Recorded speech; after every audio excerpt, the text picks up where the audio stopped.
Are you single and feeling out of the loop? Put away that mouse and get out of the house. Join In the Loop, Seattle's brand new activities club just for singles. Go to intheloopsingles.com today. Moving 92.5. Brooke and Jubal's second date update. It can be really hard to meet women when you're new in town. Oh, you know, especially going out to the bars and stuff like that. A lot of women can be kind of cold to you unless you're willing to pay for it. No, And I've moved around a lot in my life, and if you find the right part of town in the new area that you just moved to and you got, say, 60, 70 bucks in your pocket, women can be very accommodating. Unfortunately, though, Frank, who is on the phone with us right now for a second date update, hasn't found that out yet. Frank, how are you? Hey, I'm good, guys. Yeah, I don't think I've found that part of town yet, and I'm hoping not to. So. Yeah, good. I can help you out. Good. You need any recommendations? I can throw them your way. Jubal's like the Yelp of that area. No, thank you. I'm good, man. So your email said that you're new in town and you're having trouble meeting ladies, and then you finally met a girl to go out with, and now she's not calling you back. What's her name? Her name's Crystal. Crystal, and since you were having trouble meeting ladies, where did you meet Crystal at? Well, I made a friend at my new job, and they had this friend in mind, and they wanted to set it up. So they did all the work, and it was just me showing up. It was very easy. How many times have you gone out to try to meet people since you've been here? 3 times, and it's always ended in failure because it's just it just seems like the women here, and I mean, I know I'm new, so I haven't had too much exposure to it. It just seemed very difficult to connect with. It's just a little bit colder, a little bit. I don't know what it is. I'm still trying to put my finger on it. I don't get it. Have you tried walking up behind him and tapping him on the shoulder and just going, "Hey, new in town, let's go back to my place"? Not yet. Is that what I should do? No, Yeah, I don't think that do should that. work. Don't do anything that he says. Anything he says, do the opposite. All right. So the date was obviously good because you want to talk to this girl again. Yeah, definitely. I thought we really clicked. It was a great time, and she was attractive, and we had a fun night. What'd you guys do? We had a couple of bars, and then we ended up playing pool, and I thought that was a lot of fun. She was actually a really good pool player, and she seemed to be competitive. So we ended up playing pool for a while. I even put a bet down on the last game, which was a lot of fun. Was it like a, "Hey, if I win, you gotta kiss me. If you win, you gotta kiss me. If that guy on the other table wins, you gotta kiss me"? One of those type of bets? Yeah, it was actually $20. Oh, it's very literal. She did great, and I won. Which was for me. I'm super competitive, so it was, Wait, you didn't let her win? I didn't take the $20. I mean, I wanted to be a gentleman about it. What a chump. She probably is not calling you back because she doesn't respect you because you don't collect your debts. That's it. Right. No, we were kind of laughing about it. And that whole part was cool. It got weird a little bit before she left.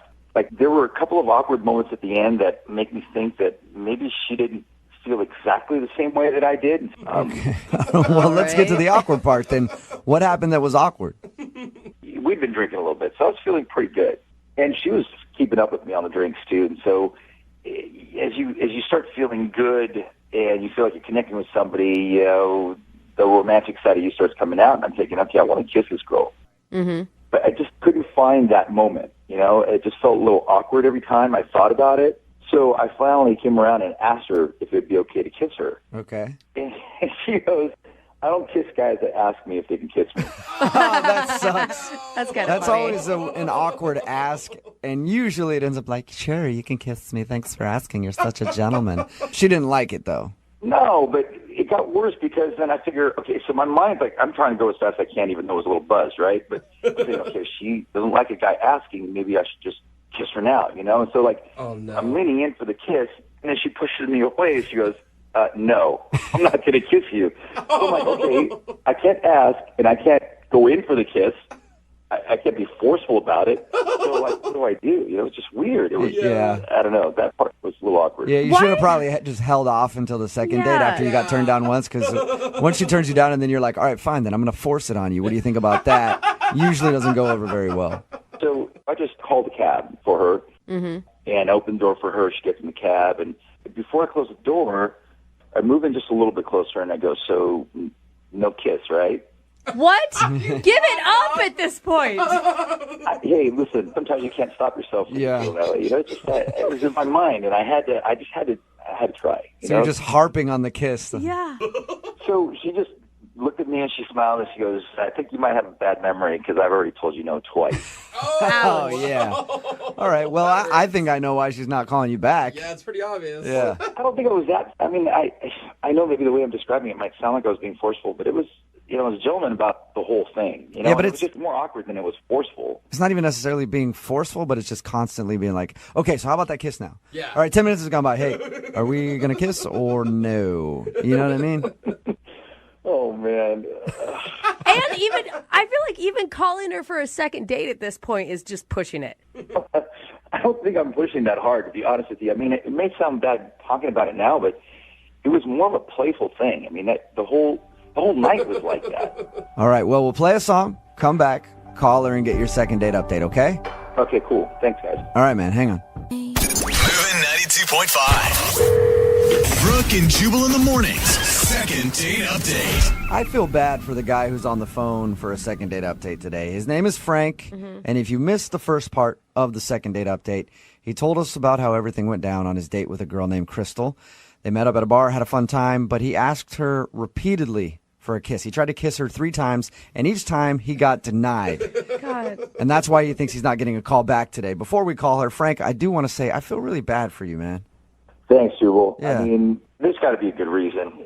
Like I said, we had a playful time. Yeah, before we get into all that, I just want to comfort you.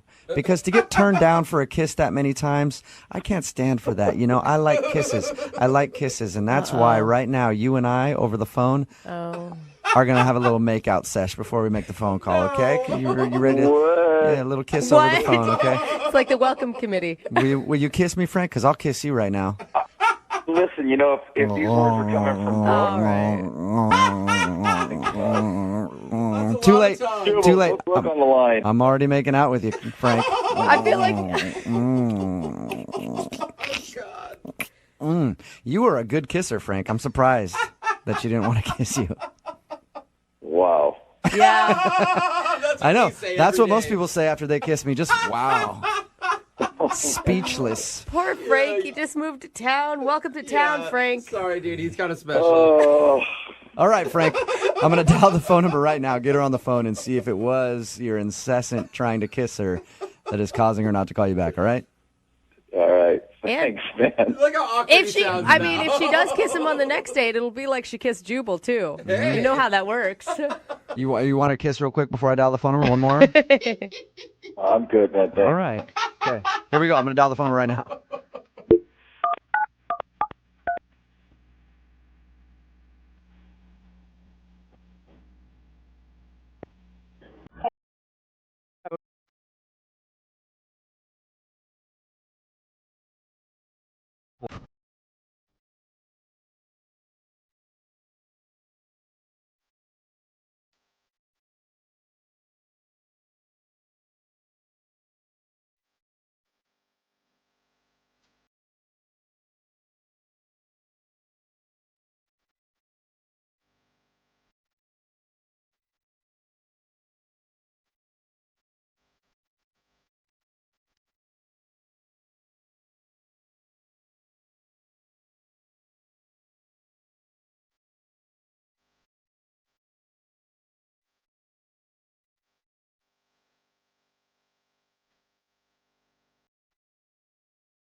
Are you single and feeling out of the loop? Put away that mouse and get out of the house. Join In the Loop, Seattle's brand new activities club just for singles. Go to intheloopsingles.com today. Moving 92.5. Brooke and Jubal's second date update. It can be really hard to meet women when you're new in town. Oh, you know, especially going out to the bars and stuff like that.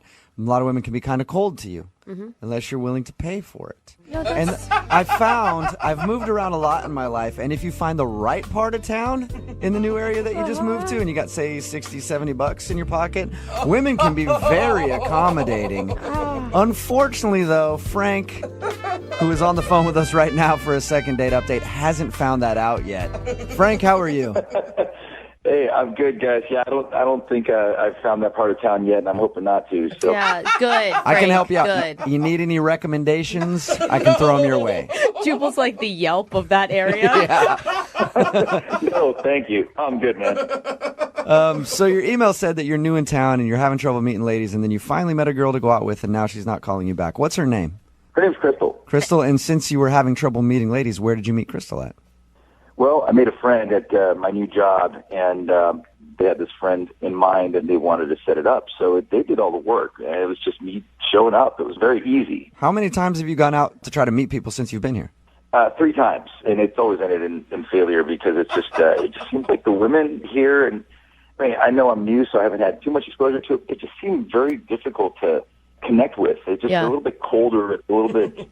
I don't know what it is. I'm still trying to put my finger on it. I don't get it. Have you tried walking up behind him and tapping him on the shoulder and just going, "Hey, new in town, let's go back to my place"? Not yet. Is that what I should do? No, Yeah, I don't think that do should that. work. Don't do anything that he says. Anything he says, do the opposite. All right. So the date was obviously good because you want to talk to this girl again. Yeah, definitely. I thought we really clicked. It was a great time, and she was attractive, and we had a fun night. What'd you guys do? We had a couple of bars, and then we ended up playing pool, and I thought that was a lot of fun. She was actually a really good pool player, and she seemed to be competitive. So we ended up playing pool for a while. I even put a bet down on the last game, which was a lot of fun. Was it like a, "Hey, if I win, you gotta kiss me. If you win, you gotta kiss me. If that guy on the other table wins, you gotta kiss me"? One of those type of bets? Yeah, it was actually $20. Oh, it's very literal. She did great, and I won. Which was, for me, I'm super competitive. So it was, Wait, you didn't let her win? I didn't take the $20. I mean, I wanted to be a gentleman about it. What a chump. She probably's not calling you back because she doesn't respect you because you don't collect your debts. That's it. Right. No, we were kind of laughing about it. And that whole part was cool. It got weird a little bit before she left.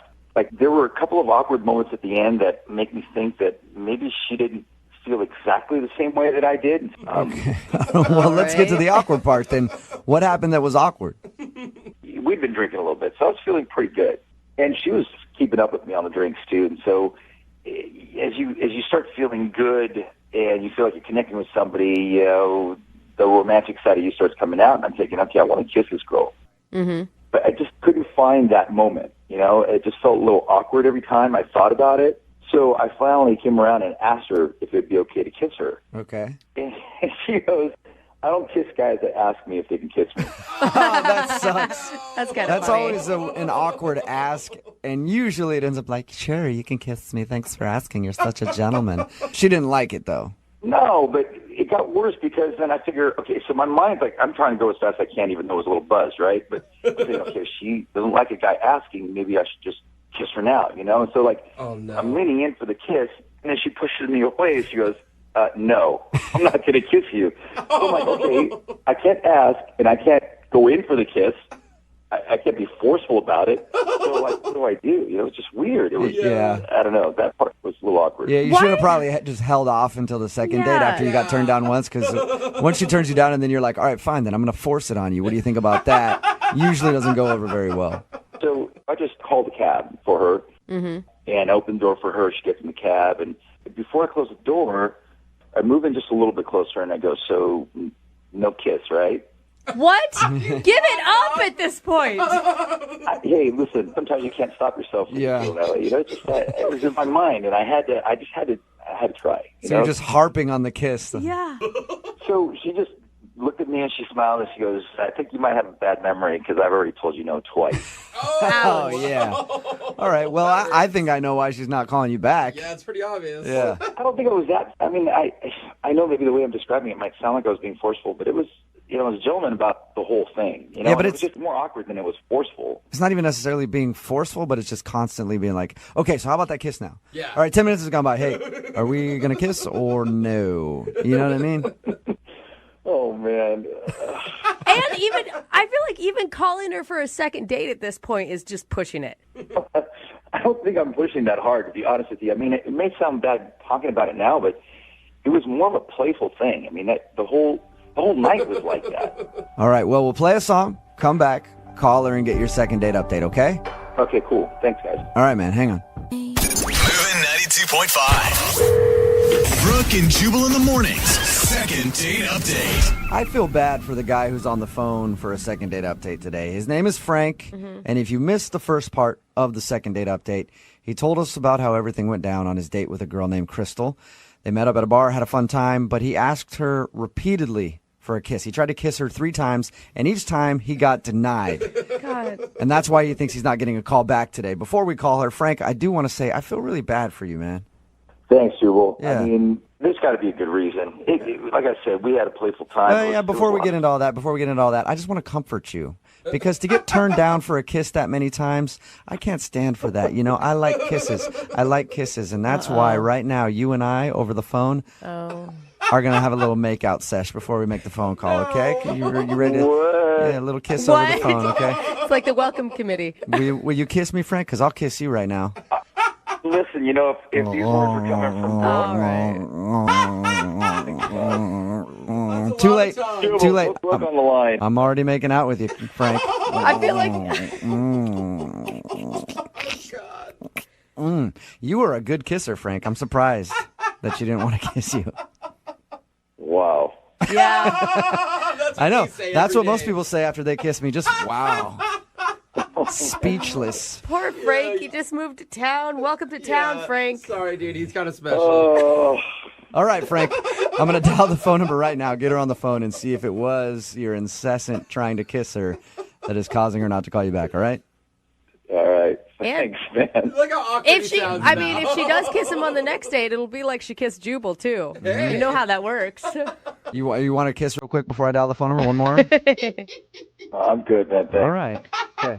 Here we go. I'm going to dial the phone number right now.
Brooke and Jubal in the morning.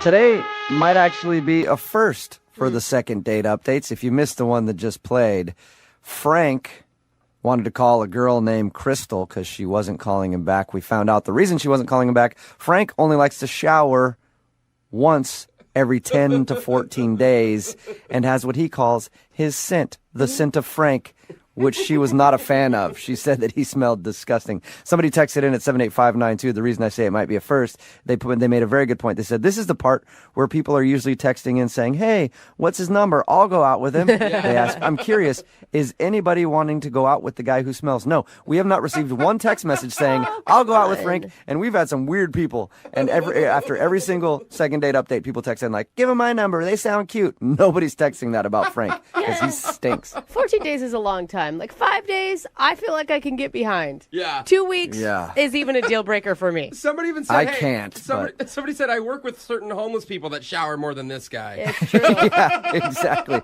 So he just can't understand why girls aren't calling him back. Remember, if you want a second date update, all you have to do is email the show, Brooke and Jubal at movie925.com. We will call the person who didn't call you back.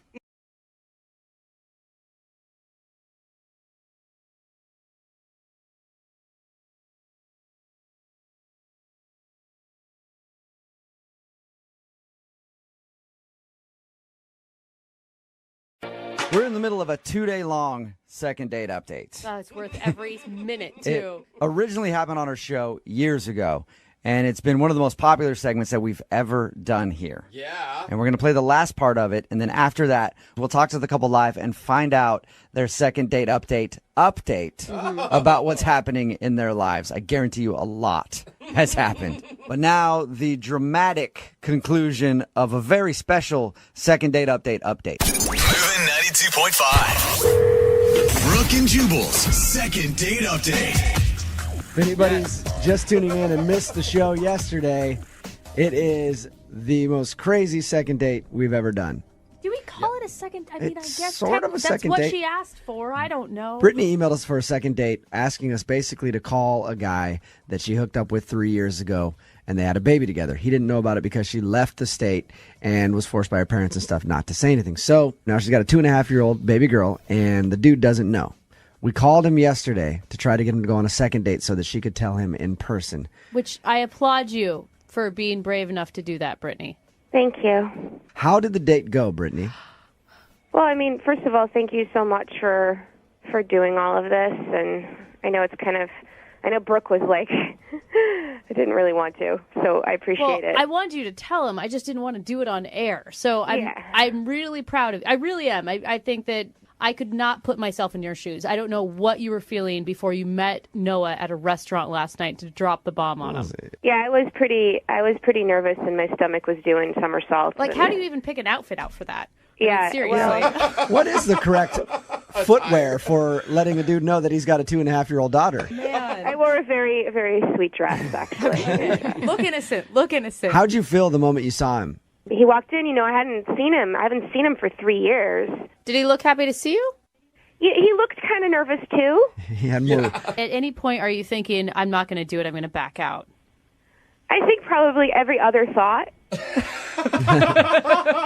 Could you even hear a word he was saying while you guys were eating dinner? Or is that all you were thinking about? Like, when is the right moment to drop that bomb on him? I'd every time I look him in the eye, I had two feelings. One was, I guess I don't know what I'm allowed to say on the radio, but the word that starts with SH. Yeah. Or I was like, God, his eyes are so nice. You're like, I gotta tell him that I have his baby. I gotta tell him, but oh my God, he is dreamy. What was I talking about again? Well, there's a reason that I hooked up with him. Yeah. He's really attractive. Okay, so when did you do it? So I had these pictures on my phone of our daughter. Oh my gosh. Ready to show him. But I just kept it was just so everything was just so awkward. Yeah. So finally, That's when you take it out and show it to him and go, doesn't that nose look familiar? Yeah. It looks like looking into a mirror. Yeah. see, I'm not you guys would be able to do that. I'm not clever like that. I couldn't even think. You went all dinner just sitting across from him without telling him. I couldn't get the courage up, and so we're walking, and I'm like, okay, I'm going to say it. I'm going to tell him, and then all of a sudden, and I turned towards him, and he plants one on. He kissed me. Nice. He likes you again. Yeah. That's great, right? Like, I got really nervous, and I thought, oh, my God, it's so weird. Like, it's almost like we just had a first kiss, but we have a baby together. Did you say that? No. Oh, that would have been perfect. My heart just dropped. I thought that's what you said to him. I was like, wow. You know, when you're really attracted to someone, they kiss you, and it, like, makes you, like, immediately you feel you feel stuff. You get, like, butterflies and those tingly feelings. And you feel connected. Yeah, and I guess, like, I laughed, and then my face must have looked weird. I don't know what. And he's like, what's going on? What's wrong? And I had this weird response because I was actually, like, I didn't know what to do, and so he pulled away, and I started crying. What? Oh, that's that's the way to make yourself look perfectly sane. Anytime I've ever kissed a woman, she just starts crying automatically. It's a good sign. So what did he do? Did he freak out at that point? No. I mean, that's what made me really, I was just like, wow, this guy is, I'm glad my daughter has half his genes, because he just, like, looked at me and he was like, what's going on? What's wrong? And he just looked sweet. And I said, well, I have a past, and I just feel really uncomfortable talking about it, and I'm really nervous. Oh, that ought to make him feel good. That's Gosh. And he's like, I'm here to listen. Like, you can tell me anything. awesome. Then I, like, looked at my phone, and I had to go back. The babysitter was going to leave. You're telling me, Brittany. So I couldn't, like, start the conversation then because I had to get back. I mean, it's like a 3-hour conversation. Brittany, maybe. I don't know. you didn't tell him.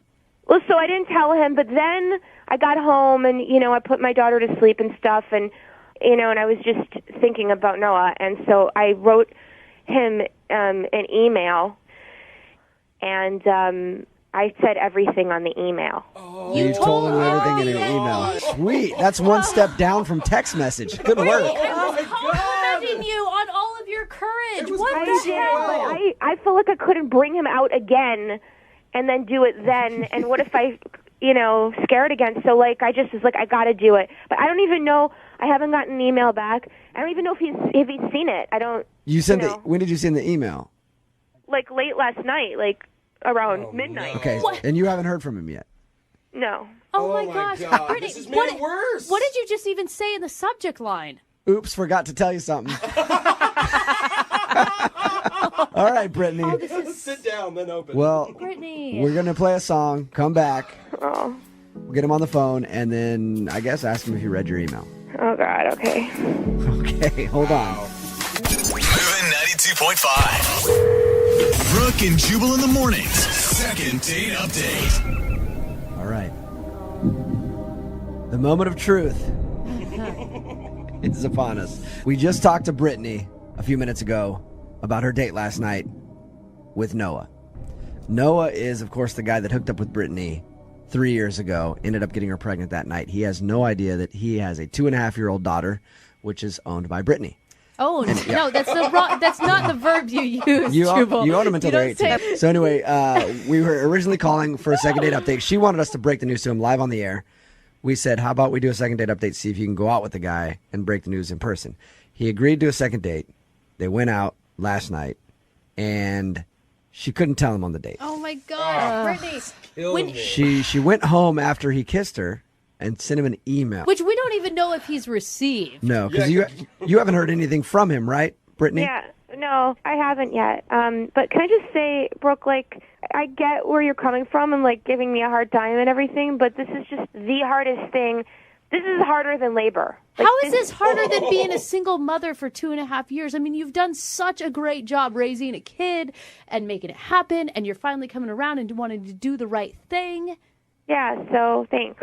Yeah. At this I point, agree. honestly, This would be incredibly hard. Right, of It's going to course, change. no It's one going to is saying change it's his easy. life. There's no easy way to do this. no one is saying it's easy. I know. All right, Brittany, we're going to call him right now, and I guess I'm just going to ask him how the date went.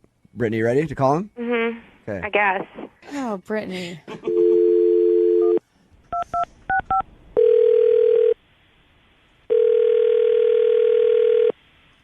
Hello?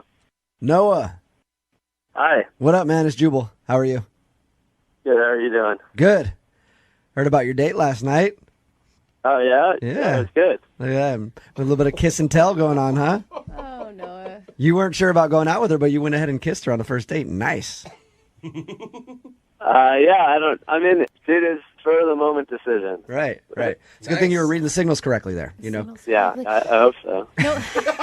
No, what'd you think when she started crying? Did that weird you out? No, I mean, at first I was just kind of confused. I mean, I guess, like, because it's, like, for, like, 3 years and all that, so I thought maybe it was just, like, a lot of stuff. You sound like you're in a good mood this morning, like you enjoyed your date a lot. Yeah, it was a good night, you know. Nice. I mean, it was one date, you know. But yeah, I could, like, I would definitely, like, hang out with her, you know. Like we said yesterday when we talked to you, it's one date. Yeah. You know, it's not like it's going to stick with you forever or Oh my whatever. gosh, you guys, you cannot continue to do this. If we can't pay for it again, but would you go out on another date with her? Just hang out with her again? Oh, yeah, for sure. Did you get my email? Brittany's on the phone with us, of course. You know, we just want to talk to you about the date first, but When did you send an email? Last night. No, I haven't looked at my email yet. I haven't even gone to work. Is it important?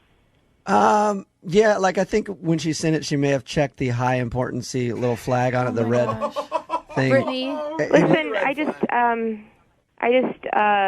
gotta just do this. Okay, I'm really scared. Are you okay?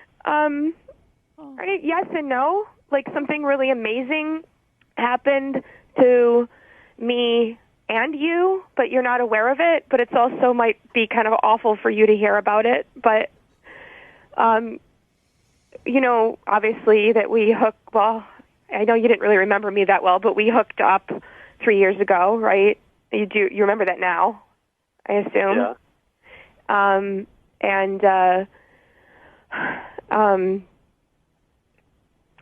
You have a daughter.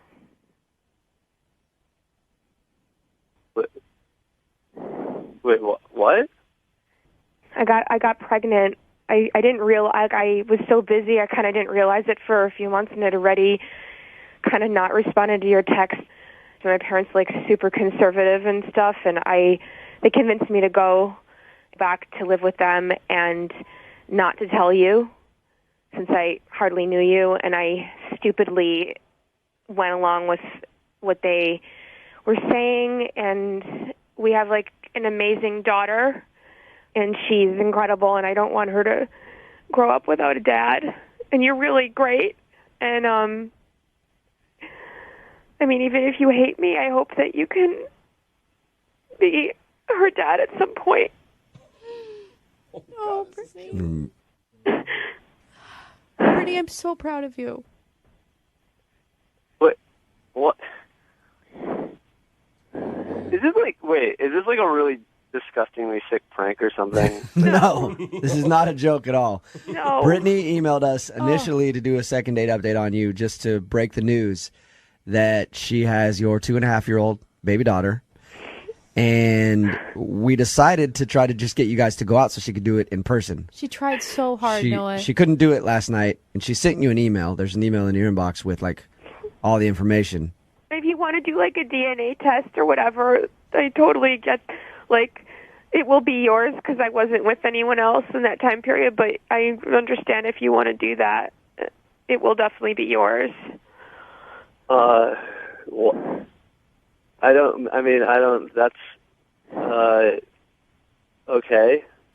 What do you say? Yeah, I don't know what I would be thinking if I were in your shoes right now, Noah. Personally, I would be probably crying. I'm kind of, wow, I'm shaking. So wait, so the kid's like here now? Yes, But your daughter, yes. Okay. The kid. Oh, God, our daughter. And you emailed me? Okay. Well, I couldn't get up the courage to tell you last night. I had all of her pictures with me, and I was going to tell you on the beach, and then you kissed me, and then like I was. I mean, this sounds so stupid right now, but like I actually really like you, and I got totally confused and overwhelmed, and then it was like I'm this like single girl who's got no responsibilities, but I have a beautiful daughter, and I'm a mom, and it's not about money. Like, I can totally, you can support her. I just want her to have a dad. Oh my gosh. This is killing me. It's making me Noah, what do you want to do now that you've heard this news? I mean, I guess we should meet, figure it out. Yeah. Noah, you're such a good person. It's kind of important you should meet. Yeah. I'm like a little like shocked. Noah, how about this? I said earlier, obviously we can't pay for you guys to hang out again, but we'll pay for your dinner. And we could even make it a place that's, kid friendly, so she can bring along Play pit, yay. Maybe the we little take, one. maybe we do Whole one- family dinner, huh? I'll pay for it. Another date for you guys. Obviously, you have some things to discuss that are a little less than surface, like, hey, what have you been up to lately? Type things. Yeah. Should I bring her, or do you want to wait for the test? I mean, or doesn't take very long to do the test nowadays. You can just go to like. What if that's the first date? I'll pay for it. Jubal. Okay, what? You guys will get together, obviously, talk about what you got to talk about, take whatever test you got to take, and then we'll talk to you next week, if we can, and get an update on the whole situation. Is that okay with both of you guys? Yeah, well, it's okay with me. Noah? Yeah, sure. Brooke and Jubal in the morning. Well, we said we'd get an update from them in a week, and 1 week turned into 3 years. Oops. Sorry about that. Our bad. But We got lazy. we finally have them on the phone for a second date update with Brittany and Noah. Welcome back to the show, you guys. Hey, how are you? I'm good. Hey, thanks a lot for having us. Oh How my you God, been? I'm freaking out that you're on the phone with us. How have you been? It's so weird to hear ourselves from 3 years ago. I mean, it sounded like we were kids then, didn't it, Noah? Yes, I feel like a shocked, very surprised kid, maybe. Noah was a kid. He didn't know yet that he was a dad. I That'll know. age you a lot in 3 years, I think. And Brittany, So you were a kid that made me cry my eyes out. Me Oh my too. gosh. Just even Really? listening back, I cried again. Me too. what did your friends and family think when you guys did this? Oh my God. Well, I don't know for Noah because we didn't know each other that well yet. But for me, it was intense because even like at daycare, people had heard it and they recognized, they knew my name and they recognized my voice. So it was just a lot of attention. Some people were awesome and calling me and saying, "Do you need support? You're back in town. That's amazing. I'm so glad to know you're here." So what did you guys do? I mean, you guys met up. Did you meet your daughter, Noah, right away? Yeah, after the whole thing on the radio, we got on the phone again and we talked, and then the next day we went and we got together, and it was like a restaurant, and we met up, all three of us, and it was it was really, really like overwhelming, but also really awesome now that I think about it, because the minute that I got to hold her and meet her, it was like the best thing ever, and she was so awesome, and like it was just like I didn't want to let her go, but then at the same time I was like, who is this girl? Right. You know what I mean? Like, I'm holding this kid that I haven't known for about 3 years, and it's mine. I'm so emotional. Just even that made me cry again, Noah. People have been asking us, like, what's the status with you guys? Mm-hmm. Yeah. Oh well, the status is a little bit different now, 3 years later. But the first year it was co-parenting, and then there was some attraction going on. At least for me, Noah, there was attraction going on all the time. But I sort of held back, and then Noah said, "Let's start dating." Oh, Noah! Yeah. He didn't actually say, "Let's start dating." He just kissed me. I mean, That's bold. and that meant let's start dating. And yeah. I And mean, I thought it was just a kiss, but then apparently Brittany was like, so we're dating now. He's like, I just wanted to do what got us to this in the first place. I don't know. that's actually exactly what he did, and I am now pregnant. What? Whoa. You guys are having another baby? Again? Yeah. Baby number 2. Wow.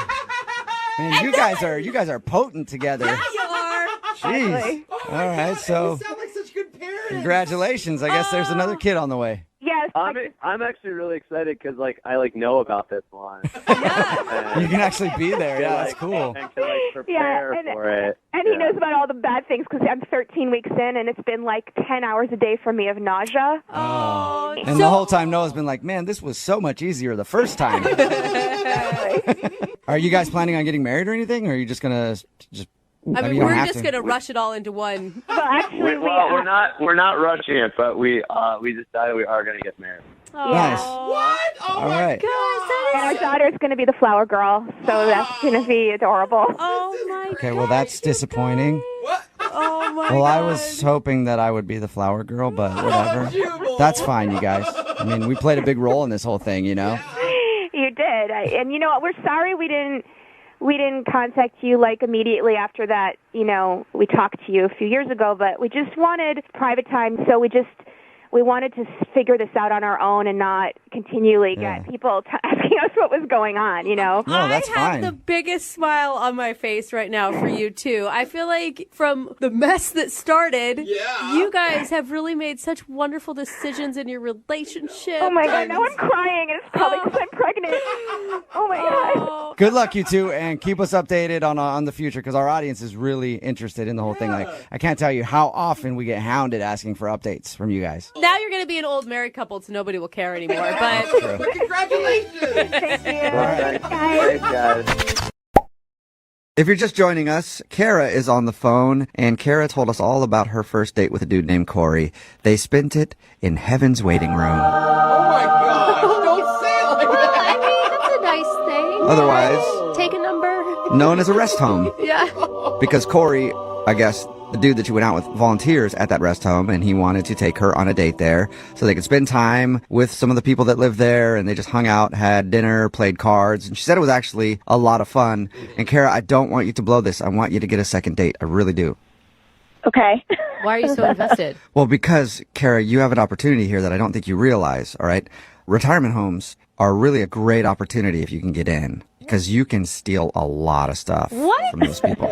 Yeah, they, like jewelry and stuff, they don't even know what they have. Like, you can really, and once you're on the inside, it's hard to get in there. Now that you're on the inside, this could be a great opportunity, not only for love, but also to acquire some awesome jewelry. you are sick. Okay. What are they going to do? Chase after you? Oh, my Nope. God. No, You they're guys not. are awful. I mean, I thought at least you were going to say you're going to try to get in on somebody's will, not just up and steal from them when they're still alive. I got a buddy who works on one. He sells bedpans wholesale. Makes a ton of cash. So it's a great financial opportunity for you as well, Kara. Good tip. Good tip. Thank you. You're welcome. Any last words before we call Corey and see why he isn't calling you back for a second date? This one felt like a little different. Like it was like we had chemistry. It felt like it was going in the way that we'd like go out again at least. But it's just been fading, and I don't know why. And Okay. So you like this guy, and you definitely felt potential. yeah, for sure. Okay. Well, I'm going to dial his phone number right now and see if we can get him on the phone. Here we go. Hello. Hi, can I speak to Corey, please? Speaking. Who's this? Corey, this is Jubal from Brooke and Jubal in the Morning. It's a radio show. How you doing today, sir? What? Why that? I don't know why I said it like that. Yeah. Sorry, Corey. I'm okay. Why are you guys calling me? Well, because we got an email about you from one of our listeners, and they just said we had to call Corey and talk to him. I don't know why I said it like that either. Yeah. I'm sorry. I think you guys might have like the wrong person. Well, I have a phone number here with this number that I just called, and it says their name is Corey, and it says that they volunteer at a retirement home from time to time. Yeah, that's me. Okay, so you're old folks Corey. That's what they call him. I guess. I don't think Corey's finding any of think this so. very amusing. Sorry, he's probably confused. Corey, we're calling because we do a segment on our show. It's called The Second Date. So we got an email from Kara, who you went on a date with to that retirement home. Right. Right. And Kara wants to know why you haven't asked her out on a second date yet. She says that like she can sense that you're like falling off. Well, to be honest, I think like if I was to go out with her, it would be more casual than a relationship. I don't know if she's like exactly the right girl for me.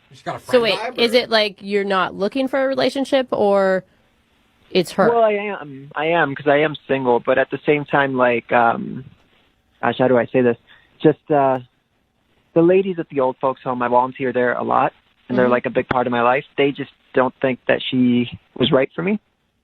Oh, wow. Wait, what? So they're hating. They're blocking her? They just noticed a few things, and they just didn't think that it was in my best interest or that it would work out. Like, over the years, I've been volunteering there a lot, and it's kind of like having numerous grandparents, like, looking out for you and giving you advice. And What specifics did they give the old ladies on why she isn't right for you? some of the stuff they said was, like, her outfit. It might have been a little inappropriate. All right, Judgy Betty's. Her outfit? Was it? And did you tell them that she didn't know she was going to a retirement home? She probably would have dressed differently if she knew that that was what was on the agenda. I did, but... What was she wearing? Like a Yeah, skirt? seriously. She was wearing a skirt and, like, had her midriff showing a little bit, you know? Okay, so she's just kind of sexy? Yeah. Yeah, she dressed like for a first date, you guys. Like, They kind of didn't like that her skirt was so low and that her belly button was showing. I can kind of see that.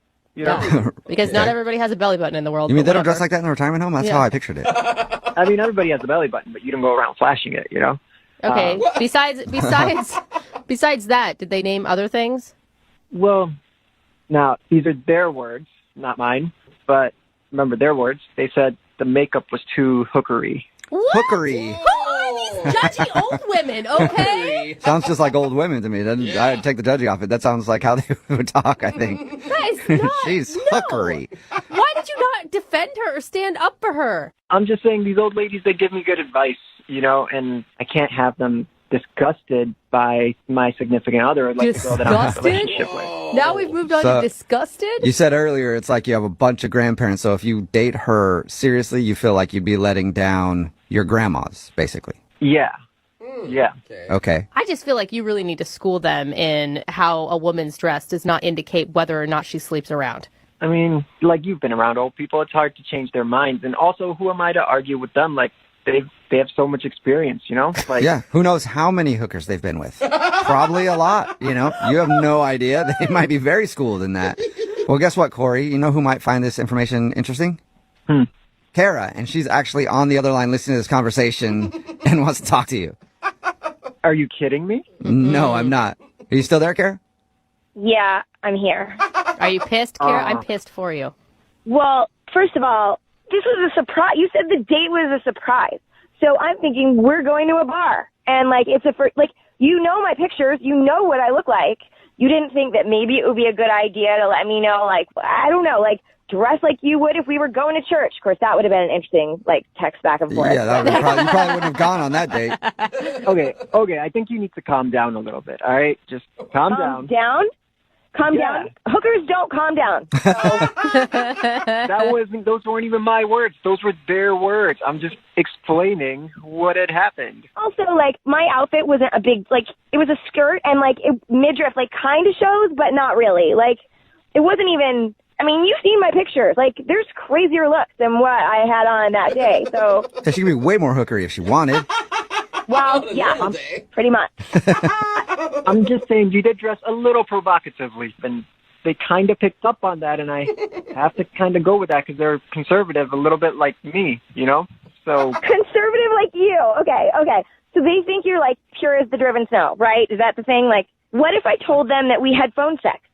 And what if I told them all the filthy things you said on the phone? Oh, Busted! Hey, Corey. Would they think that you're conservative now? Oh, Corey. Yeah, what would the aren't gals down you? at the retirement home do with that knowledge? Somebody's a little two-faced. well, that was something that was private within us. That wasn't out in the public. We're not going out like that. Okay. So it's cool for you. Can I say this stuff on the radio? I probably shouldn't. You know, I'm not going to. Go for it. We can beep out whatever you say. I'm going to say I would appreciate if you didn't tell everybody what I said because that was private and that was between you and me. I thought we had like a moment, you know, not to be shared with the whole Secret, world. dirty moment. Yeah. No, I'm gonna because if I'm hookery, then obviously I bring that out in you. Look, I'm just saying the ladies maybe they do have a point because look at this. This is the type of behavior that they're talking about, you know? Oh, okay. Again, she's the hookery one here. This is so ridiculous. Like, do you know what year it is? Do you have We're any talking idea? about our private things like out on the radio in front of millions of people. You called me a hooker on the radio. So I didn't call you that, and I did not ever say that because that's not what I feel. His old gal pals did. Right. Hey, Kara. I was being completely honest. Part of his mahjong group. Yeah, I'm going to ask the question anyway. Corey, would you go on a second date with Kara? We'll pay for it. You know what? I don't think that would be the best idea. Yeah. I think all of this is not working out like how anybody planned. That's fine. You're a nice guy. Like, I wish you could time travel to go find someone for you. So, Sweetheart, you're on the phone on the radio trying to get a hold of me, so maybe you should time travel and go back. To where? to what? To what? Before you made this phone call and embarrassed yourself in front of the world. No, I don't want to go out with you. That's a short You time. can try to get defensive. You can try to be angry, but sorry. Yeah. I'm not responding to your calls, and maybe you should stop trying to get a hold of me through the media. The only thing that I really find offensive is that you called us the media. Yeah, the That's media. weird to me. Moving 92.5. Brooke and Jubal's second date update. There's a lot of pressure when you go out on a date with somebody that was set up by friends. You know, because you know the same people and you can't go back to those people after and be like, yeah, the date was okay, but now that person's gone. I don't know where they went. They just What? sort of disappeared. No, you can't do Because that. they know them, you know, so it's like, I don't know. There's been like news reports. They've been missing for like 7 to 10 days since our date. I don't know. It's kind of strange. So the rule is don't go out on a date that was set up by friends and then have that person just kind of disappear. If that's what you're planning on doing, make sure that person doesn't have friends. Wow. Right, that's just a little bit of a helpful hint for you. Wow. And before we get into the second date update, is that what happened to you, Elise? Well, no. I mean, I haven't heard from him, but there's no police report or Okay, anything. because your email said that you haven't heard from him, and I figured something happened, like it was your plan to have that happen, and you were just trying to play things off. So you didn't make him disappear. No. Okay. Yeah, she sounds pretty cold-blooded, Yeah, so you it is do. kind of shocking that wasn't the case. All right, so your email said that you were set up with this guy through friends. Yeah, so I am recently single. My boyfriend of just over a year broke up with me a couple of months ago, and so I was like not really sure, if I wanted to go out with someone new. So it like took a little bit of convincing, but I finally was like, okay, I'll meet him, because they kept playing him up and saying that he was really great. So we met up for dinner, and he was really great. He was a gentleman. We had lots to talk about. There was never like a weird breaking conversation. What kind of things did you talk about? Just sort of like music. We talked about TV shows that we watch. I think I know why he's not calling you back. It sounds like a really boring date. No, it wasn't. So do you like TV? Yeah. No, it really was fun, but I was just like a little nervous, like more nervous than I thought I was going to be.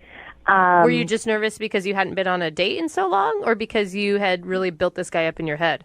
Just because I hadn't been on a date and I hadn't been out with anyone except my ex in so long. But he was really great, like everything that I could have wished for in a guy. Did you point out the whole time how much different he was than your ex? That's always a good move on a first date. I said to him, like in the middle of the date, like I was just thinking that I hadn't been on a date since I was with my ex. So like I said that to him just because it was on my mind, and he was just like, oh yeah, I heard, our friends told me that you would, just broken up with someone, and then I was like, but I'm over it, so it's fine. See, the secret is you need to do that while crying. So you seem vulnerable. Let the guy in a little bit. Oh, you think so? I should have done that. Yeah, crying and then talking about how all men are evil and they'll break your heart. That's what you should have said to him.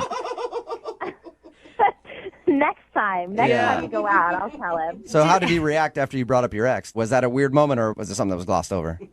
I mean, I don't think it was that weird. Like, we talked about it for a little while, and he listened to what I had to say, and then at the end of the night, he gave me a hug, and I said, like, it was really fun, and I hope we can do it again. And he was like, yeah, absolutely.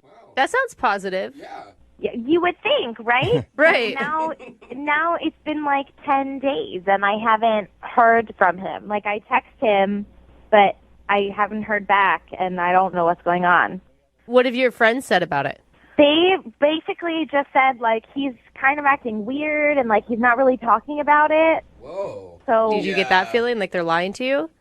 I don't know. I mean, I want to think that my friends wouldn't lie to me, and I mean, I would just rather know, like, if you're not interested. But I don't get it, because he was interested. Like, it was a good date. So do you have any theories then? Why do you think that he's not calling you back?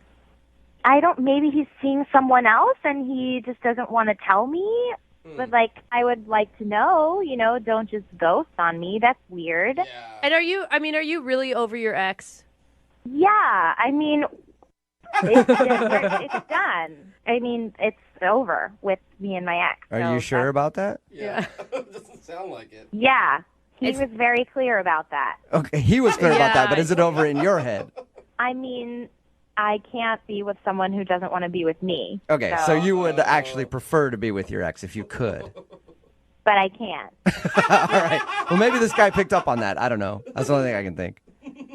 Yeah, I mean, maybe he did, but I would love to know what happened and what's going on. All right, well, we'll play a song, come back, call him, and get your second date update then, okay? Okay, great. All right, hang on. 92.5. Brooke and Jubal in the morning. Second date update. If you're just tuning in for the second date update, Elise is on the phone with us, and she wants to call a guy named Ryan. They were hooked up through friends, went out to dinner. I should also mention that she's recently out of a relationship, and she is definitely over her ex. As a matter of fact, while she sits there about to make the phone call to find out why this guy isn't calling her back, she's looking at a picture of her ex-boyfriend, wishing things would be different. Am I right, Elise? No, you are not correct.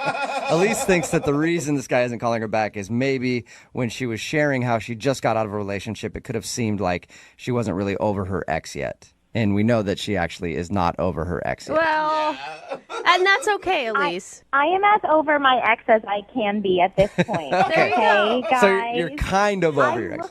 I'm interested in Ryan. Okay. So there's that. All Which right. is the first step in recovery, really. I mean, finding someone else to get interested in, for sure. Well, I'm going to dial the phone number, get him on the phone, and find out why he's not calling you back, okay? Okay. Here we go. If not, then we'll just call your ex after.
Update.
Brooke and Jubal in the morning.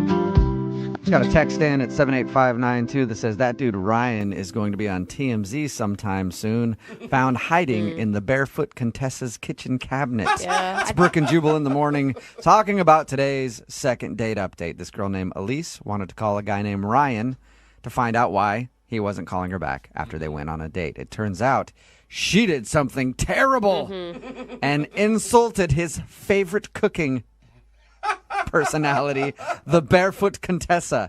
He was hot too, really angry about it. I don't think we've had anyone on this show as passionate as that guy. About anything. No. Let alone a cooking show. Yeah. And people are texting in at 78592. Now it's moved on from them just commenting on the second date update to now they're just arguing about which cooking show is the best. Somebody's texting in like, that Giada girl is the worst. I can't stand her. She's sexy, though. I like Giada. Someone else texted in, she probably likes Bobby Flay. Yeah, right? Now people are like, What? This is why I only watch Top Chef. Yeah. And everybody knows the best personality in the cooking world out there is Guy Fieri. Oh, God. Everybody knows that.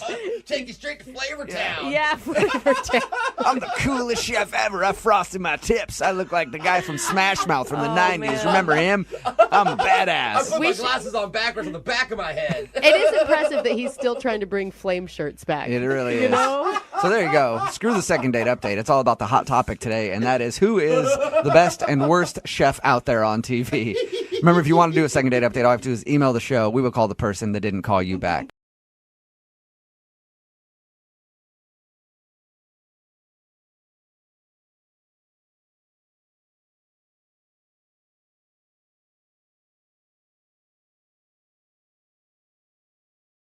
Are you single and feeling out of the loop? Put away that mouse and get out of the house. Join In the Loop, Seattle's brand new activities club just for singles. Go to intheloopsingles.com today. Moving 92.5. Brooke and Jubal's second date update. You know who I can't stand at the party?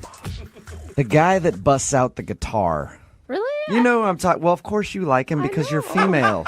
But guys that can't play instruments don't like this dude because as soon as the guitar guy comes to the party, all the girls are just focused on him. He's so dreamy. Hello. My name is Raul, and I play the guitar for fun in front of my friends to impress them with my musical skills. And it looks like we're talking to that guy today. Oh, no. The guy that knows how to play guitar and steals all the ladies from other dudes with no talent. His name is Brenton, and Brenton is not getting a call back from a girl named Megan. Hello, Brenton. How are you? I have had some better days, let me tell you that. Yeah. Looks like the guitar thing didn't work for you this time, did it, buddy? Well, it did in the beginning because it got me a date with this girl, but it's not seeming to work from that point on. So your email said that you met this girl where you're actually playing a show? Like it wasn't like you were just hanging out? Yeah, it was my gig. I was playing for a show, and she was there having a drink at the bar, and that's where we met. Is she the one that approached you, or did you approach her? Well, I had finished playing, and when I went up to the bar, she came up to me, and she told me that I did a really great job, and she kept locking eyes with me, and I figured, she had to be interested, so, yeah. So you knew that inside her head this was playing. I must take Brenton home with me. So she seeked you out. And did you guys go out that night, or did you schedule a date? We actually scheduled a date after the show that night, and we ended up meeting up for lunch. Okay. And how did lunch go with her? Well, it started off all right. Did you bring your guitar to lunch? No, I didn't. I did not bring my guitar to lunch. That's probably why she's not calling you back. Can I just ask real quick, was it your idea for lunch or hers? I had suggested we went out for a drink again after my next gig, but she insisted that we met for lunch because she had to go to work later that night. Yeah, I always think lunch is already kind of a red flag, like she's not that interested. Yeah, it was weird because we were at lunch, and she acted like she was no longer interested in me. I don't know if it was because there wasn't dark lighting. I don't know if it was because she wasn't drinking. So Yeah, maybe she was drunk and it was in the dark and she's like, "Ooh, that guitar guy's really hot." And then you showed up, she's like, "Ooh, you're the guitar guy?"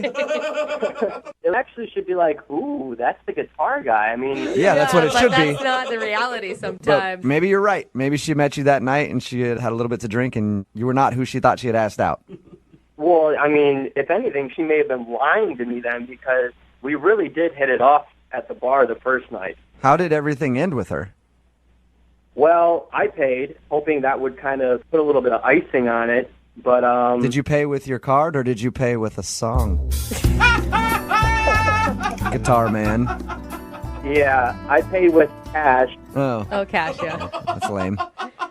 So with as hot and heavy as this date sounds, I'm guessing you did not get a kiss at the end of it. No, but this is the thing. We actually set up another date after the lunch date. Oh, really? How did that work? I told her that I was going to be playing at this next gig because I play at these small venues all around the city. And she was totally down, said she'd be there. I told her the time, and she said that she'd bring a friend and she'd show up. And so she didn't show up? No show, didn't pick up after when I called. She just basically fell off the face of the earth. So you haven't heard anything from her since you guys went out to lunch? No, I mean, I hate to say this, but for all I know, I mean, she could be dead. I don't know. Because that's the jump to conclusion you should make. No, you're right. In my experience, anytime a girl hasn't called me back, it's because she's died. And I feel like you and I are kind of kindred spirits like that, you know? Yeah. I mean, you probably have the bongos at the party. I'm the one with the guitar. Yeah. Jubal is totally the bongo guy, definitely. Women love it. All right, well, we'll play a song, come back, call her, and get your second date update, okay? Thanks, man. All right, man, hang on. Moving 92.5. Brooke and Jubal in the mornings. Second date update. We're in the middle of a second date update, and if you're just joining us, Brenton is on the phone. And Brenton is a guitar player. That's how he met the girl that he wants to call today. He met her at one of his shows. They hit it off, they met for lunch, and ever since lunch, she has not contacted him at all, even though he's tried. And Brenton just got done telling us that he and his guitar have bagged over 1,000 women. And now he's just trying to track her down because she's the one that got away. Isn't that right, Brenton? I never said that. Yes, you did. Poor Brian. You said, "I have bagged 1,000 women, Jubal," and then you strummed your guitar. I heard you. I'm a one-woman kind of guy. I don't know. I bet you could bag 1,000 women if you wanted to because you play guitar. Well, I'm not doubting it, but I'm saying I'm not like... All right. Oh, Brenton, you're like adorably dorky, and I really like it. We're about to call... Thank you. What's her name? Her name's Megan, right? Yes, Megan. All right, we're about to call Megan right now. Any last thoughts before I dial her phone? Let's pray that she's kind to me. All right, here we go.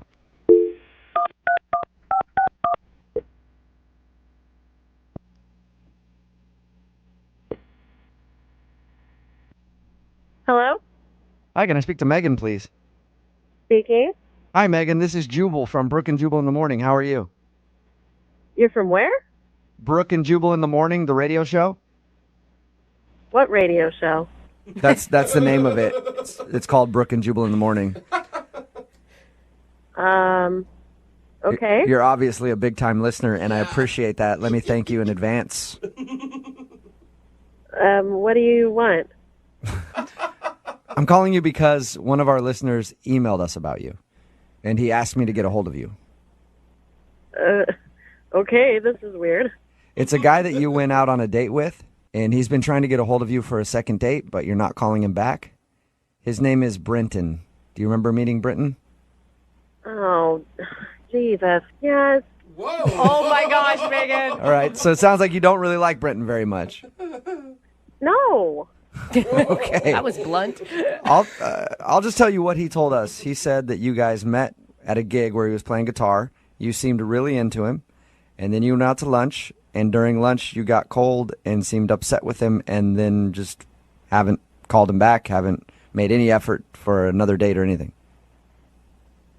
Well, I was really excited to go out with this guy. He seemed like such a cool musician. And then I show up to the lunch date, and it's like, what the f***? What do you mean? What? He was still the same guy, right? Yeah. No, he was not the same guy. Oh, all right. Here's one of the things that he told us he thinks it might be. He thought that maybe that night when you met him, when he was playing guitar in the dark, he looked hot. And then you saw him in broad daylight, and you were like, oh, my God, he's ugly. Oh. Is that what happened? Well, I mean, like, he's a good-looking guy. Like, he looks fine, but just the way he was dressed. The way he was dressed? So he's a bad dresser. I mean, he comes in and he's wearing slacks and a button-up shirt. Well, it's during the day, and he probably has a job. Isn't that a good thing? Or dressing up for the date? He's supposed to be this hot musician, though. So it was his clothes? I mean, I'm trying to figure out, what it is. And within 5 minutes of talking to him, I realized he's a f***ing programmer. A what? What? A programmer? What is a programmer? Oh, come on. You know what a programmer is. I actually have no idea. What is that? These middle-aged white guy tech nerds that are just f***ing taking over the city. Oh, so he's okay, so you're saying that he's like a tech dude by day, and then he plays guitar as a hobby, and that's unattractive to you. Exactly. He's not a true artist. He's working for the man, doing his tech program stuff, and pushing all the artists out. So you want him to have no money and be living in like a studio apartment with 4 other people right now? Not necessarily, but he should be trying to work for it and trying to be an artist. If he's an artist, he shouldn't be working a day job. So you don't think he should perpetrate at night and try to play guitar and act like an artist when he actually is part of the corporate world? This guy is exactly what we don't need in the city. He is such a fake. They're taking over the city and ruining it. Wait, why are you so passionate about this? What do you do for a living? I'm just curious. I'm an artist. Okay. What's your medium? What do you do? I create visual art and sculpture. And that's all you do? Yes. Okay. I am in the struggle. I'm working at it. Not that you would understand that. I guess not. I'm sorry. You know what? I kind of agree with you, though, in a weird sort of way. Like, do you? Yeah, Really? these dudes bug me. They've always bugged me, the tech guys that are in their garage making craft beers and then trying to play guitar at night for a hobby. I kind of understand what you're getting at, Megan. I'm maybe not as passionate as you are about it, but I guess I sort of understand what you mean. The city's just overrun. Traffic is worse. They're moving into the city. Rents are going up because they all want to come live in a cool downtown loft. My friends are getting kicked out. It's just they're ruining the f***ing city. They're all over the f***ing place. These stupid programmers. I can't even ride my bike down to the store because these f***ers are taking up the whole road with their f***ing fancy cars. They're all up in the f***ing way. Okay. So That's pretty harsh. thank you for being honest with us. I appreciate that. Well, I don't know what else to f***ing tell you. This guy's a douche. No, hey, that's all you needed to tell us. That's all we were calling to find out is why you weren't getting back to him. I should also let you know that Brenton is actually listening to this conversation. What the I can't believe you're judging me because I make a living so I can do my art. You're not an artist, Brenton. You're a f***ing hobbyist. It's so unattractive. This is absurd. Megan, don't you think you're being like a little closed-minded?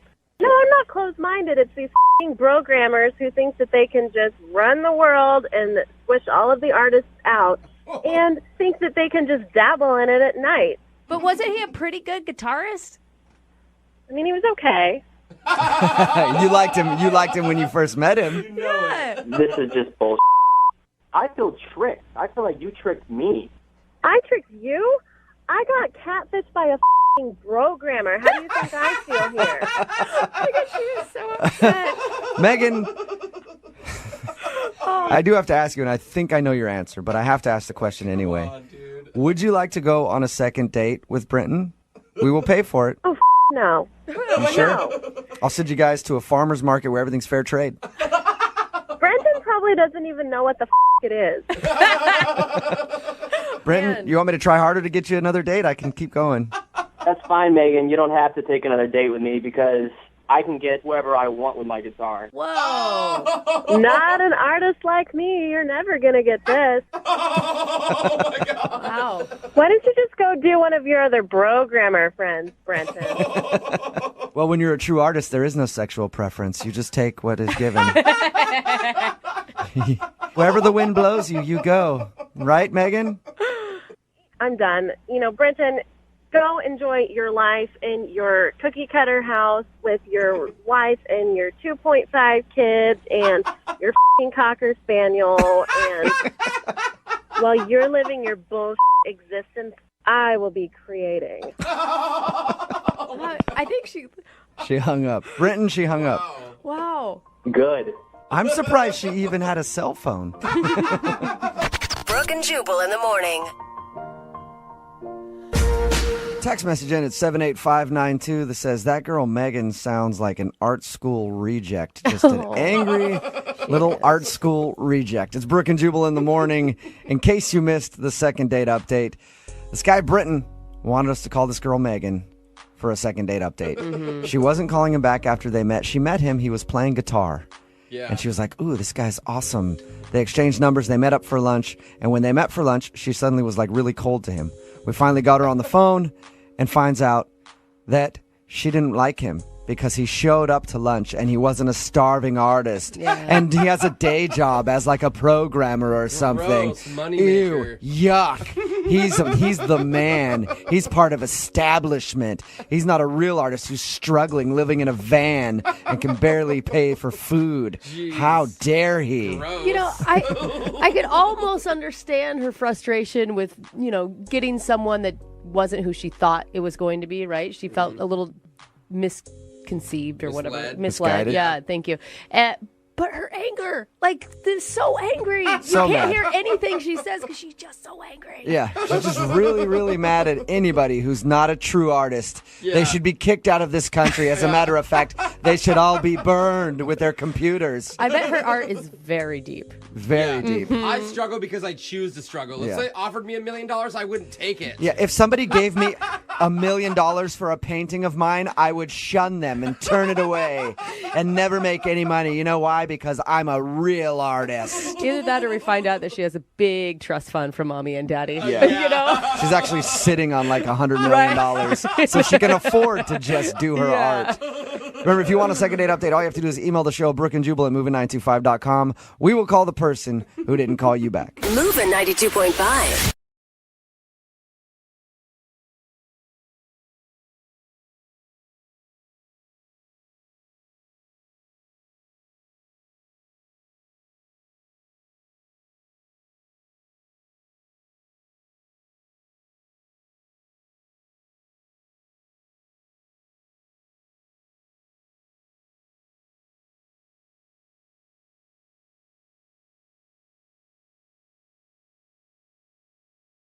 Moving 92.5. Brooke and Jubal's second date update. I once tried to pick up a girl in an airport bar. Yeah, how'd that work out? We were in Chicago, Mhm. drinking at like this little wine bar thing. I was waiting for my flight. She was waiting for her flight. We struck up a conversation. Oh, we were both going to the same place in Seattle. I said, Weird. when we get to Seattle, we should totes go out. Yeah. She said, no, we shouldn't. And that's how we left everything. That's the But, best answer ever. I hope that was a quote. Carson did actually meet a girl at the airport and ended up getting her number and everything else. Carson, how are you? I'm doing good, guys. How are you? Good. Tell us about how you met Kelly, the girl that you want to call today. Yeah, I met her at SeaTac. I had just gotten back into town from Thailand. I was overseas for several weeks, and just getting off the plane, all I wanted was a domestic beer. I just wanted a Bud Light more than anything, so I just went straight to a bar in the airport, and a few seats down was Kelly, and we just started chatting, kind of casually, and Did she just come over and sit next to you herself, or did you just be like, "Hey, Toots, you should come over and get a little closer"? Is that how you did it? That's how I usually. No, we had there were the bowls with snacks, and she was out of snacks, and I kind of pushed my snack bowl towards her, and she kind of scooted over. God, that's how. Yeah. That's how I always get lured by food. He left a trail of crumbs from her seat to his seat, and she couldn't help but come over and sit next to you. What did you like about Kelly? She was just really cute and completely approachable, and she was a great conversationalist. Did you guys go on another date, or was the airport bar the date? No. I asked her out for dinner. I told her that when she got back from San Diego, if she was interested, I'd love to take her out. And she said yes. So we ended up going out for some Thai food, and I'm really just looking for someone that shares my interests and my values, and someone that's cultured. I like to travel a lot. I like experiencing different places and people. And did you tell her that over and over again? I'm looking for somebody cultured. Are you cultured? Are you traveled? Or are you sort of naive about the world around you? Because I don't want to waste my time with you. Yeah, no, I maybe should have led with that. Does she seem like that kind of girl? Does she seem well-traveled and cultured and everything that you're looking for? Yeah, she totally did. And, we were talking about languages, and I mentioned the fact that I speak 3 different languages, and I just come back from Thailand, and it was really easy for me to kind of pick up Thai, and, I ordered our meal in Thai, and she seemed to be pretty, impressed with that. And yeah, that's a risk. It's either impressive or very douchey. Yeah, it's a It's a fine line, it is. But if you're right and the waiter doesn't look at you like you're an idiot, then I think it's always cool. It depends how you do it, though. Yeah, it has to be more of a conversation between the two of you, not you being like, oh, also, I know Thai. Hold on one second. Is that how you did it, or was it kind of a smooth, normal... I mean, it started off kind of smooth, and I think it maybe annoyed her a little bit. Oh. I think I probably maybe got a little carried away with it. How'd you know that it annoyed her? Well, she asked me if we could continue in English. That's a good sign. Were you talking to her in Thai? I mean, I ordered the meal in Thai, and then we started talking about other languages I know and how did I learn them, and I just kind of went off and Carson. That's what happened. I don't know. I maybe was talking a little bit too much. So you were showing off. You were kind of showing off. Yeah. I mean, I didn't. That's not what I meant to do, but I guess that's kind of what I ended up doing. When in doubt, ask her more questions. Don't talk about yourself. And ask them to her in Cantonese. Yes, that's a good idea, Jubal. I think this could turn out well for you, though. I mean, if you just tell a girl that, hey, you made me nervous, I tried to impress you too much, give me another chance. I mean, what girl could say no to that? A lot. A lot of girls have said no in the second date update to things like that. How many times have you tried to get a hold of her? I've called 3 or 4 times and sent her a handful of texts. I mean, we had a great time. It seemed like we had dinner and spent about 2 hours together. It was pretty nice, and it wasn't an entire meltdown or anything like that. And I just know that if I could get her on the phone or just have a chance to explain it to her, she'd understand and give me a second chance. Okay. And you haven't heard anything from her. You said you sent her a handful of texts, but not even like an avoidance kind of response? No. Just nothing.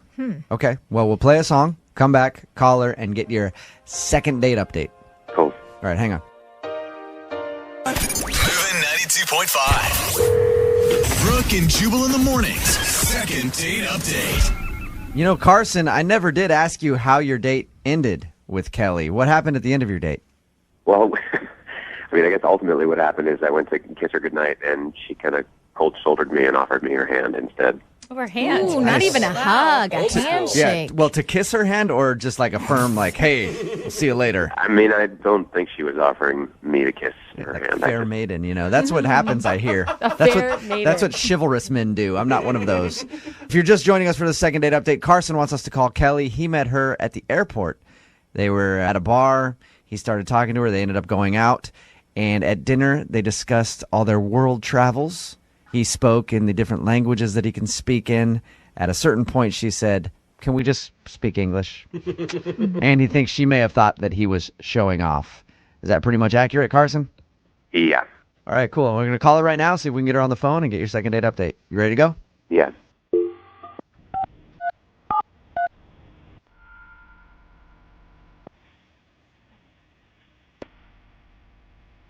Hello?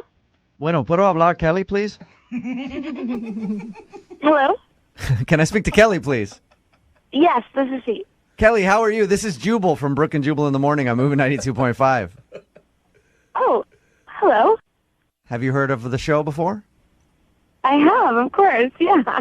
Any idea why I might be calling you? Just to say hi? I don't know. You know the show better than that. If you've listened for a second, you know I wouldn't be calling you just to say hi. I don't know. Kelly, You are funny. have you heard the second date updates that we do on our show? Yeah, I think so. Okay, well, you recently went on a date with someone who emailed us about you. Okay. Do you remember going out with Carson? Why are you asking? Because Carson really liked you and he'd love to go out again, but you're not responding to any of his phone calls or text messages, so he emailed us to ask if he did something wrong on the date. Oh, I don't know that I should discuss this in this venue. I think it's a great idea, honestly. And listen, Carson emailed us, so he wants to know, do you like Carson?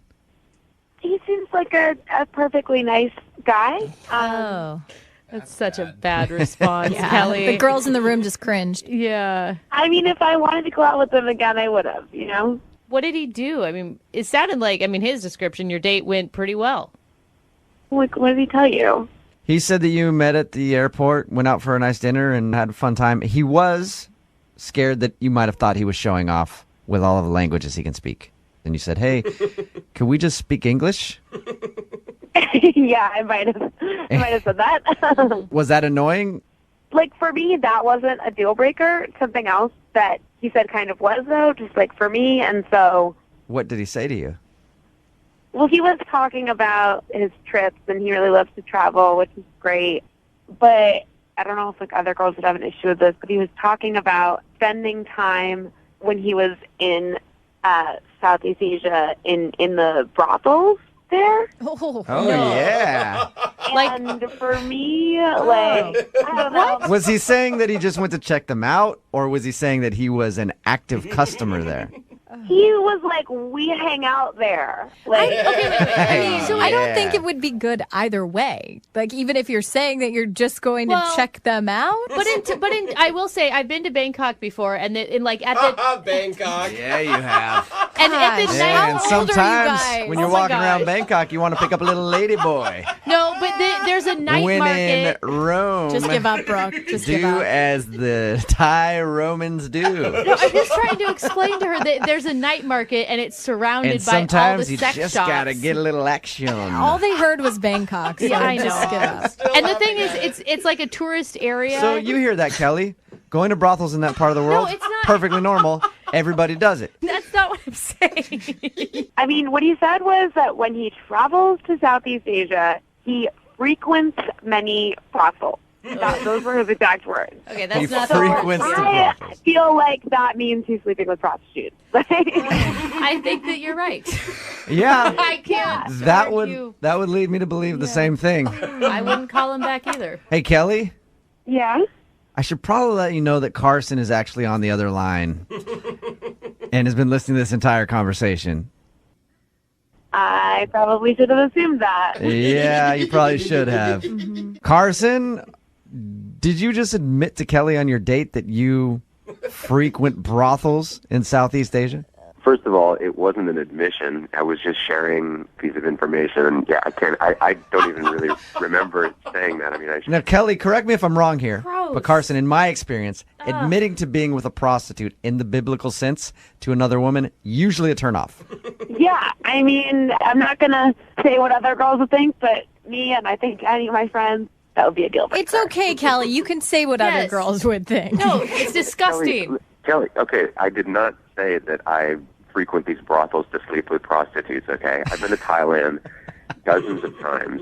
The first But few can I times ask, I went... if you frequent a lot of brothels, what are you doing there? Just hanging out. What? Okay, well, as Brooke was saying, the brothels are situated among a number of different cultural attractions, okay? And it's not like you're going into this deep underground dungeon where it's nothing but a bunch of Yeah. ladies, okay? And let's face it, some of those brothels have the best food. Oh, yeah. So it's like, hey, I was there, but I was there to get a steak. I wasn't there for what you're I thinking. feel like if you're saying you're frequenting a lot of brothels, for me, it's a deal breaker.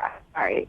Okay, but Kelly, listen, I mean, to be perfectly honest, like, yes, I did have an experience with a prostitute very, very early on. Why would you? Shut up, dude. Why- Oh my God. Why are you telling her that, Carson? Listen, I'm being honest, okay? All right. It was horrible, not for me. I mean, see, not for her, but for me. And She had a women- terrible time. These women make a living. They make a great living doing this. No. And It's like when you've already dug a hole, don't keep digging it. Yeah, dude. Stop. Carson, My jaw is like on the floor. I'm speechless right now. why would you ever admit to that on a first date? Even bring that up. Like maybe if you guys 10 years from now were like, hey, you want to hear a crazy story about when I went to Thailand? I'd still think it was a terrible idea then to do that. okay, well, But she was already assuming that was the case anyway, so I might as well be honest about it now than I appreciate your honesty, I guess. well, I have to ask anyway. Kelly, would you like to go on a second date with Carson? I will pay for a second date. Carson will pay for something else later down the line. You know, I respect that you're being honest, and I would apologize for jumping to conclusions, except that I was right, but I think this isn't going to work out for us. But So, Kelly, no, just thank you. really quickly, and I respect your decision and everything, and that's totally fine, but you came to the conclusion that this is something that I do all the time, and that I've been prostitutes on a regular basis when I go overseas, and that's not the case. So, Carson, what you're saying is once in a while you might get a hooker. What's the big deal? No, what I said was once I did, and that was it. Yeah. I respect that. I just hope that you don't think that because you paid for dinner, like, that entitles you to anything here. A fair trade. Brooke and Jubal in the morning.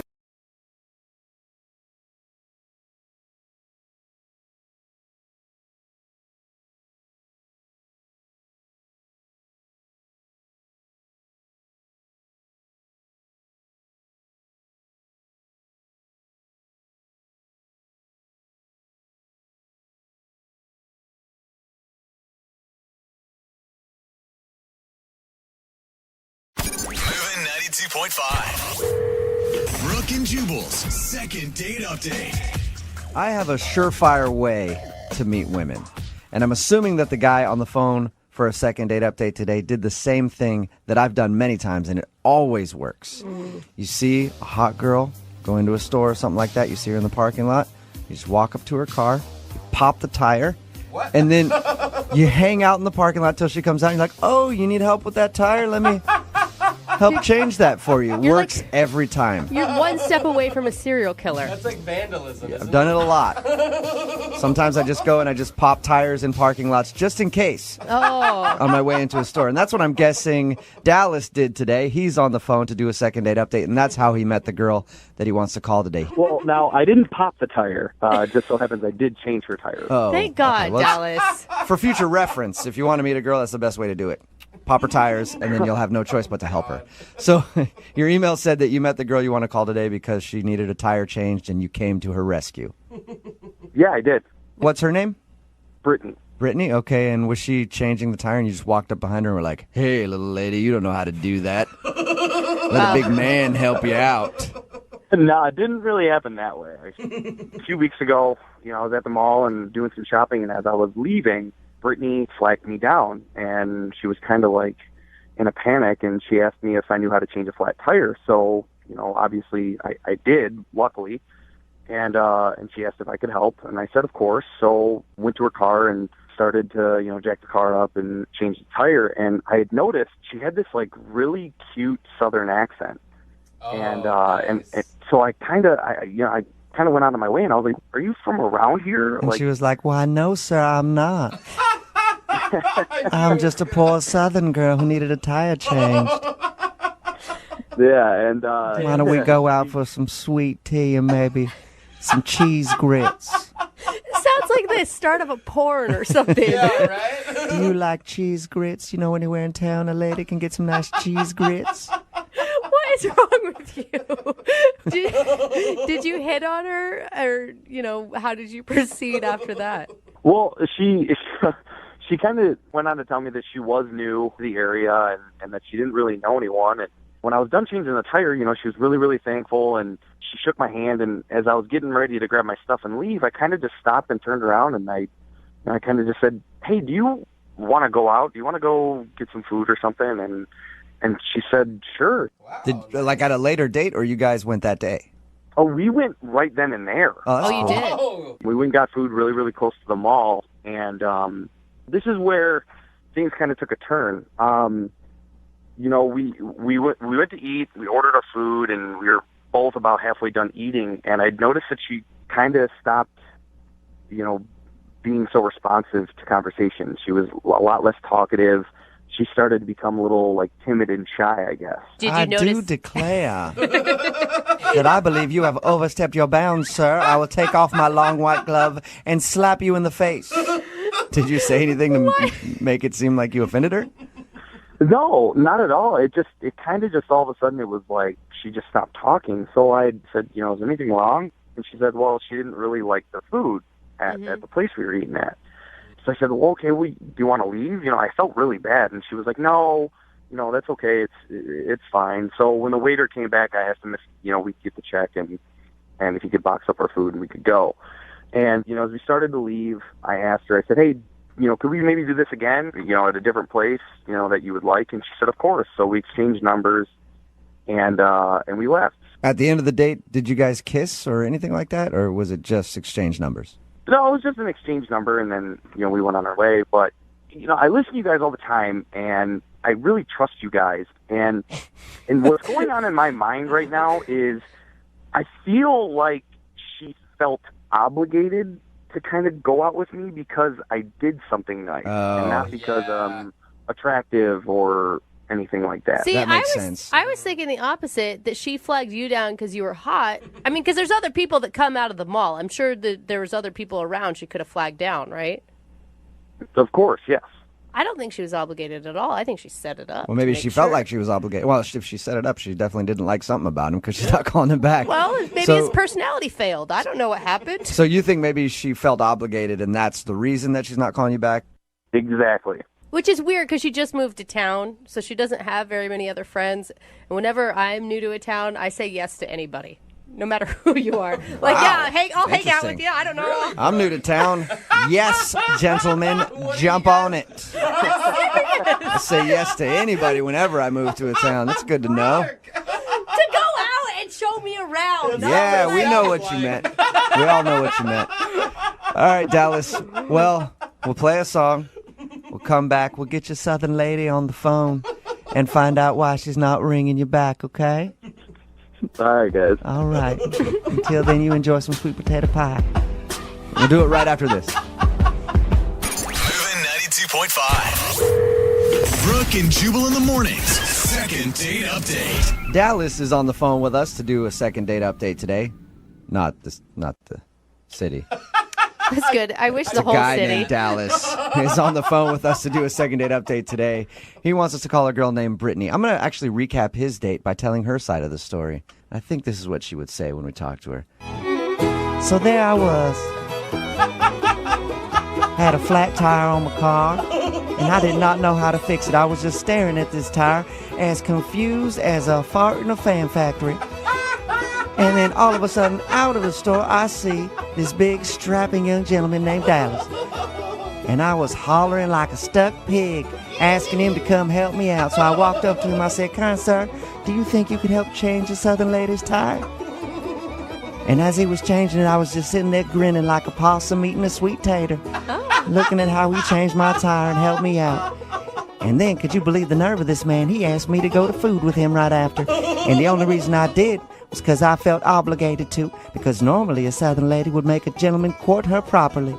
So we had a meal, and then once we were done with our meal, we went our separate ways, and I would never talk to him again because he was way too forward. I just smacked him in his stupid face. Hey, Dallas, is that about right? Yeah.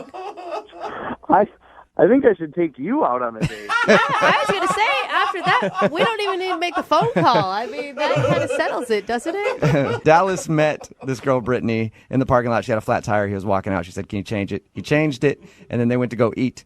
The meal went well, and then about halfway through, she kind of seemed cold and awkward. And they exchanged numbers and said they might go out again, but she hasn't been very receptive. We're about to call her right now. Okay. Here we go.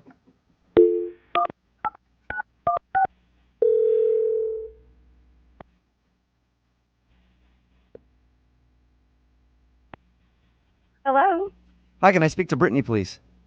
this is she. Hello, Brittany. How are you?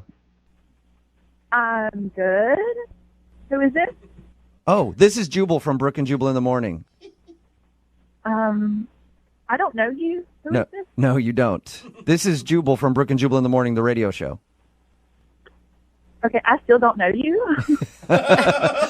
It's a morning radio show, and I'm calling you today because one of our listeners actually sent us an email about you. About me? Yes. Okay. It's a segment that we do on our show called the Second Date Update. You recently went out with a guy named Dallas. Oh. Okay. You remember meeting Dallas? He said that he helped you change a tire on your car, and then you guys went out for a meal after? Yeah, I remember him. What'd you think of Dallas? I mean, he was a nice guy and everything. You just didn't click with him? Well, not really. I mean, it just kind of got weird throughout the date. It got weird. Can you tell us how? Well, at dinner, like it was a really nice dinner, we're sitting down, and he gets up to leave like 3 times to go to the bathroom, which is not typically a weird thing, but the second time he come back like super sweaty. He came back to the table super sweaty? Yes, he was super sweaty. And I didn't know what to think, and I thought, well, poor guy, maybe he's sick or something. So I asked him, are you okay? Or you need to leave? And he said, no, I'm great. I'm good. I've never seen somebody come back from the bathroom sweating like that before. Maybe he's got IBS. Maybe. I don't know. I mean, it wasn't spicy food, but it got worse. Like, we're sitting there, and he leaves again, and then there's a table right beside of us, and that guy leaves to go to the bathroom, I guess, comes back, and I can hear Don't their tell me they both came back sweaty together. I wouldn't want to call him back either. Mystery solved, Yeah. though. The guy was actually talking about my date. Like, I can hear them talking about him and saying, there's some guy in the bathroom doing really weird stuff. What was he doing? I don't know. They didn't say. They just said that they knew it was weird and it made him uncomfortable. Like, if it makes a guy uncomfortable in the bathroom, something's wrong. Yeah, there's a lot. Listen, there's a lot of weird stuff that goes on in guys' bathrooms. I've never left them going like, whoa, there's some guy in there doing something strange. I got to get out of here. Right. So I just had to leave. Like, you don't know what to expect when you're in a new town and new people. Like, I don't know. And you never asked him what he was doing in the bathroom. I didn't want to. I mean, what if he told me and asked me to join him? Like, I don't know. So did you make up a lie about the food not tasting good to get out of there? Yeah, I did. Okay, you did. Yeah. Because he said that on the like, date. I love food. Like, I love food. And I totally went back to that place the next day. It was so good. You actually went back there. Oh, no. You actually went back to that restaurant the next day. I did. It was so good. All right, so that's the reason you're not calling him back, because he was doing something weird in the bathroom, making him sweat. Yes, that's exactly why. That's interesting. You know what else is interesting? He's actually on the phone listening right now. Are you serious? Yes, I am. 100% serious. Dallas, what were you doing in the bathroom? Yeah. Get your guys' minds out of the gutter, okay? I was not doing what you guys think I was doing. I have no idea what you're doing. I had an idea. Okay. I will admit, I did get up a few extra times from the table to go to the bathroom. And I'm really embarrassed to say this, but I was in the bathroom doing push-ups. What? You're doing push-ups? Why were you doing push-ups? I'm just, into fitness and stuff, and I felt like, because I hadn't been to the gym in a couple days, I felt like I didn't look good enough for you.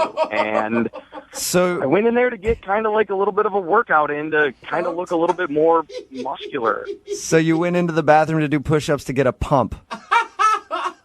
This was not even scheduled or anything. I didn't have time to go to the gym before this date. I didn't even know this date was going to happen. And I met her, and she is awesome, and that's what I did. So you just left the table randomly to go work out in the bathroom? Yeah, I did. Like on the bathroom floor?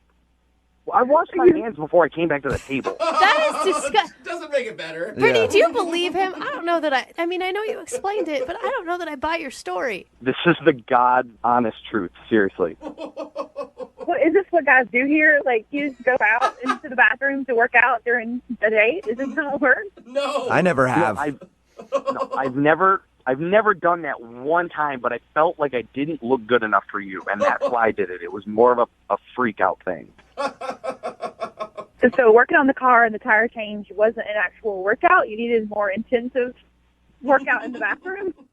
To a sense, yeah, because changing the tire is nothing. I'm so fit. Changing a tire doesn't do anything. I gotta go do some push-ups and some burpees in the bathroom. I don't know if I actually buy this whole story. Does sound weird. I need to know, were his muscles impressive? I mean, yeah, he's a really impressive guy. I actually noticed that when he was changing the tire, and I mean, you could tell he works out. I just never expected it to be during the date in the bathroom. Hey, Brittany, I would like to ask you this. Would you like to go on a second date with Dallas? We will pay for guys, it. Can I do this myself? Sure. Yeah. Go for it. I mean, hey, dude, I don't want to get beat up by you. You know, I know you got... Look, Brittany, I'm telling you the truth. I did push-ups in the bathroom to try and impress you. So if you give me a second chance, I promise that I will work out before dinner and not during. It's a pretty good promise. And also, we'll pay for the date, Brittany.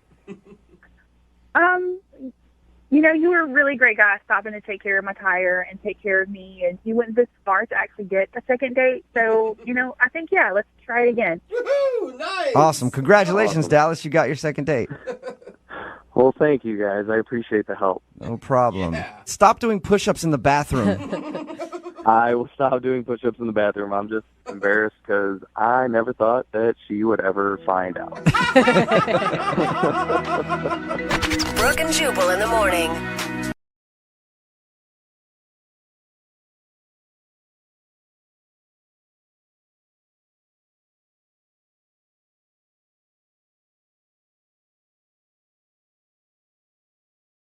Moving 92.5. Brooke and Jubal's second date update. Sometimes the best way to get a girl's attention is to just elbow her real hard. No. So, just like if a girl's not giving you the attention, you need to just shoulder check her a little bit. Oh my God. Let her know that you're in the building. And then you're sure to strike up a conversation or get assault charges. It could go either way.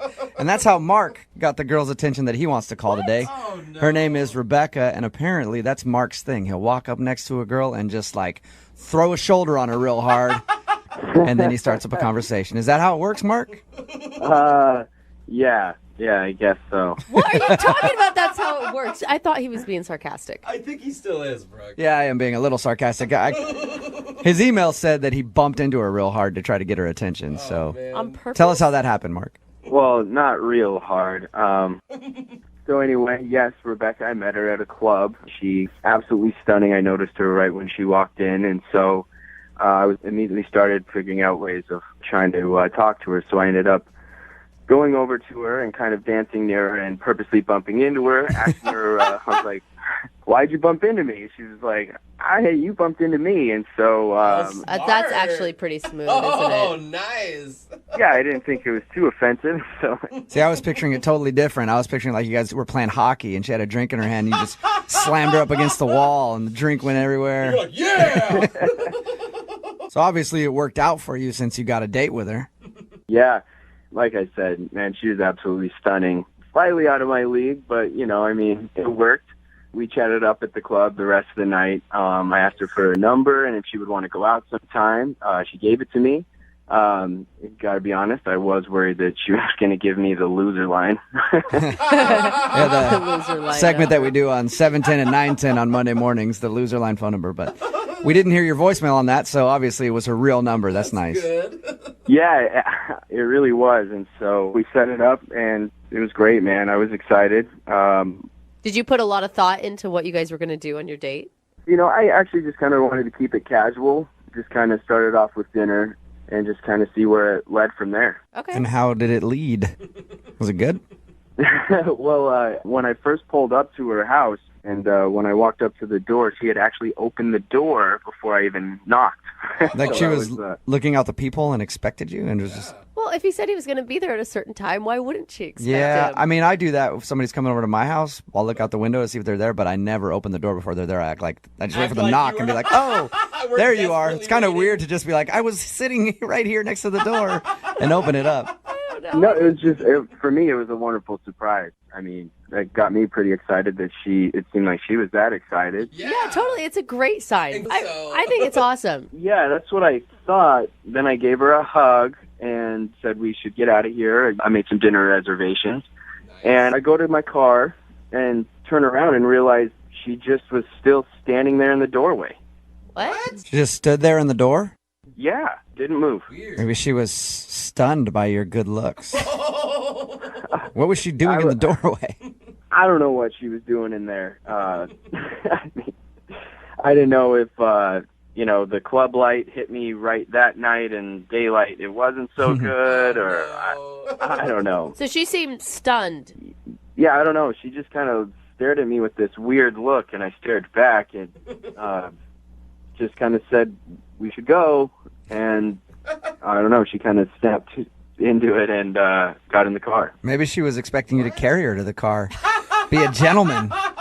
You ever think about that? What every woman wants. Man, she was that hot enough that I would have done it if she asked.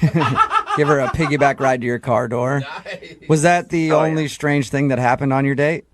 Yeah, sort of. Dinner was good. Conversation was relatively smooth. I kind of was offended that she actually had set up something for after our date, which I thought was kind of weird, not knowing that the date was ending after dinner. I didn't know if she was lying or just making excuses at that point. Yeah, I was going to say, did she not tell you about that beforehand? No, she didn't. I will say, even if she wasn't lying, a lot of times going into a date, a girl will set something up just in case as her out. Or as a way to stop herself from going home with you that night. I don't know. Thanks for trying to be nice to him. That doesn't. I'm trying to be nice. That happens. It really does. So how did everything end then after she said she had plans? She actually had me drop her off a few blocks away. It was on a different street corner. And yeah, it was, and as she was getting out, I just was like, can I call you again? And she just yelled, sure. And have you called her? Sure. I wouldn't be calling you guys if I didn't. And how many times have you tried to call her? Probably more than I should have. But I mean, I definitely want to let her know I want to go out again. And if I did do something wrong, I don't know. I definitely want to know and see if I can fix it, or If it turns out she's just not attracted to you, are you going to have hurt feelings? No, that's fine. That's people's preference. It's that's what it is. Yeah, and you said she was out of your league anyway, so you should already know that might happen. So you dropped her off on the street corner. You dropped her off on the street corner, and that's the last you've seen or heard from her. Yeah, so I mean, alien abduction ever cross your mind? Come on, dude. It happens so much. It happens. There's TV shows about it. It happens all the time. I really don't think she was abducted by it. Okay, well, we'll play a song, come back, call her, and get your second date update then, all right? Awesome. Thanks, guys. Okay, man. 92.5. Brooke and Jubal in the morning. Second date update. Right in the middle of a second date update, and Mark is on the phone with us. Mark went out on a date with a girl named Rebecca. After the date, she said she had plans, and he dropped her off on a street corner a few blocks away, and she disappeared, and he hasn't heard from her since. Now, Mark just thinks she's not calling him back, but experts say that she was abducted by aliens. And that expert would be me. I'm almost positive that when we dial her phone number to try to get her on the phone to find out what went wrong on the date, nobody will answer because she's currently in space being examined by aliens. Mark, on the other hand, does not agree with me. But Mark, we're going to call the number either way and see who's right. I hope you're ready to be wrong, buddy. I don't know. I guess I did see a strange light that night out my window after dropping her off. There you go. Starting to put it all together. You're slowly changing my mind. Did it feel really weird to drop a girl off after dinner on a dark street corner and her want that to happen? It wasn't a dark street corner. It was a well-lit street that she was meeting her friends. I just really wanted the date to keep going. I didn't want it to end. Sure, meeting her friends from a far-off galaxy who would beam her up into space, never to be heard from again. All right, I'm going to dial the phone number right now, see if we can get her on the phone and find out what went wrong on your date, okay? Awesome.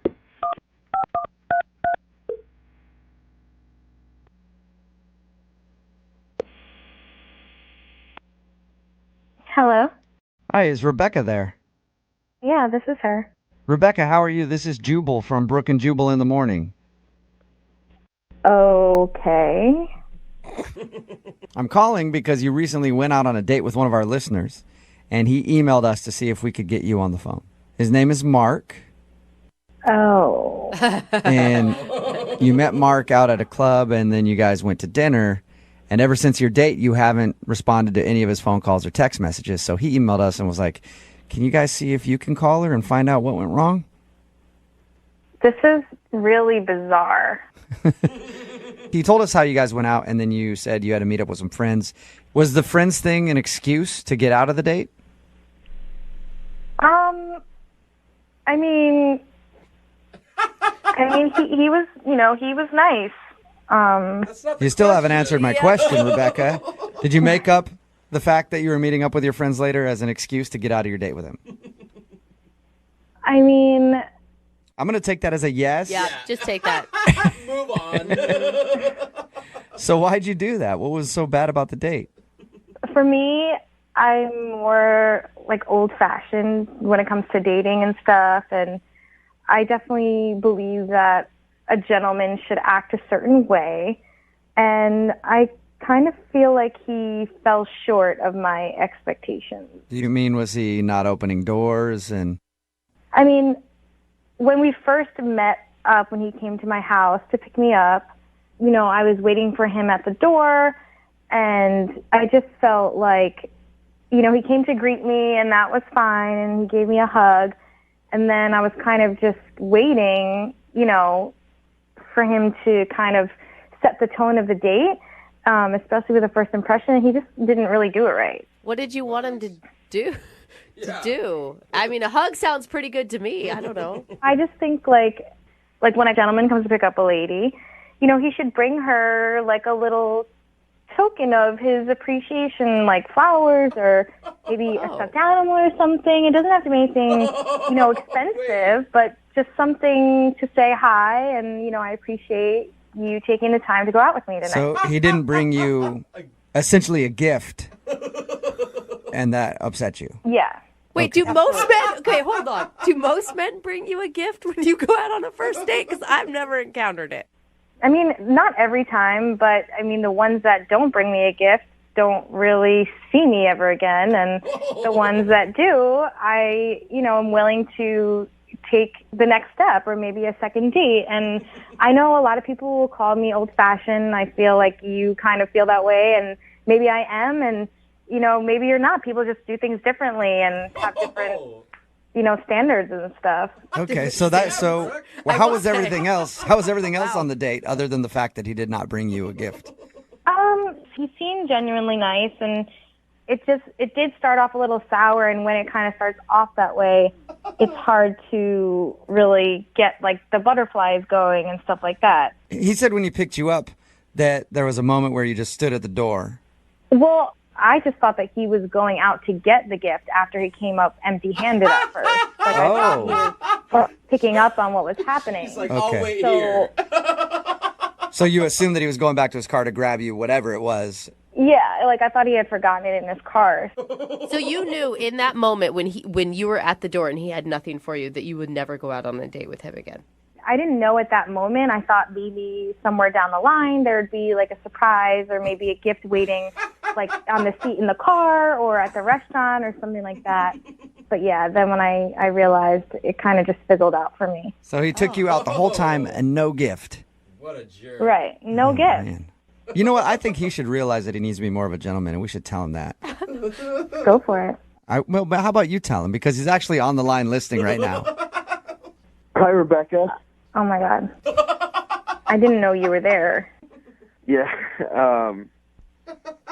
Listen, Rebecca, I'm really sorry. I had no clue what your expectation was for our date. You know. I mean, I don't think it's too much of an expectation for a girl to feel like excited and appreciated the first time she goes out. And, you know, it just didn't really live up to what I thought you were going to be when you showed up without like a gift or something. I mean, I don't have time to teach a guy how to be romantic. You're right. I completely agree with you. I don't know. I don't know where my head was. I definitely should have, brought something. What are you serious right now, Mark? Thank you, Mark. I do appreciate you saying that. Yeah, no. I mean, people have their ways, and she's absolutely beautiful, and she knows it, and she deserves to be treated from the very beginning just like that. You know, she's like putting like all the emphasis on material things, right? I wouldn't say like material things. I mean, I don't care. He could have read me a poem at my door, and that would have been something. It doesn't have to be something that costs money. You know what I mean? Just a gesture. You actually want a man to stop and read you poetry when he picks you up. She's old-fashioned, Brooke. That's just awkward. I mean, what's awkward about a guy who is trying to actually woo a girl and, be old-fashioned and be romantic? If you don't like romance, I mean, that's on you, but I would like to feel something when I meet someone. Yeah, sometimes you want a guy to show up and read you a sonnet. It's like a Shakespeare type experience. But like I said, it could have been anything. I mean, I'm not expecting diamonds. It's just the thought that goes into something like that, and a guy who knows how to treat a woman. Listen, I totally understand what you're saying. I definitely should have been way more of a gentleman and much more attentive to your needs. Oh my God! You are kissing her ass. I'm really sorry I didn't get you a gift. Hey, Rebecca, if you think about it right now, this is sort of a gift. Yeah. Right? He went through all this effort to try to get a second date with you. Would you like to go on a second date with him? We will pay for it. And Rebecca, I promise I will get you 2 gifts. One to make up for the last time, and one for this time. You hear that, Rebecca? This could work out in your favor. Oh, my God. 2 gifts. I mean, I really appreciate the effort, and, if you are willing to do that, I give you a second chance, even though I really shouldn't. Oh, my God. A real man would just know, but, you have gone through all these great lengths, and I'd say okay. Oh, my God. I promise you won't be disappointed. There you go. Rebecca, you should know a real man should already know, but sometimes a lady needs to teach a man how to act. And so maybe Mark just learned right now how to treat you. I think we've made progress here today. Wow. So I will pay for a second date for you guys, but Mark, you get the gifts yourself, okay? Yeah, that's awesome. Yeah. All right, so that's a yes from both of you. You guys will go out again? So weird. Yes. He's gonna be like that. Their date. Oh my God! And he's gonna be like opening gifts on their date. Like, congratulations, you two. Yep. Thank you. I feel like this is the start of something really good. oh yeah. By start of something good, I mean the start of Mark being bankrupt. Brooke and Jubal in the morning. Text in at 78592. It says, that right, that girl's old-fashioned. That's why she met the dude at the club. It's Brooke and Jubal in the morning. I'm talking about the second date update. This guy Mark wanted us to call a girl named Rebecca. She wasn't calling him back after their date. The reason why she wasn't calling back, because he didn't show up with some sort of gift. And to make matters worse, he actually agreed to go out with her again if he would get her a gift, like a proper gentleman. Two gifts. One to make up for the first date where he didn't bring one. She must have been super hot. I don't know. People are texting in at 78592. A lot of people are like, what a materialistic idiot. Not, But then there are some people texting in like, good. It's nice to hear a woman stand up for old-fashioned values. you got gifts all the time in the old days, I don't did know. you? I don't buy flowers until it's like the third or fourth Oh date. my 'cause God, I know my I like husband! her. I can count on one hand how many times my husband has gotten me flowers. Well, that's your marriage, but Yeah. just kidding.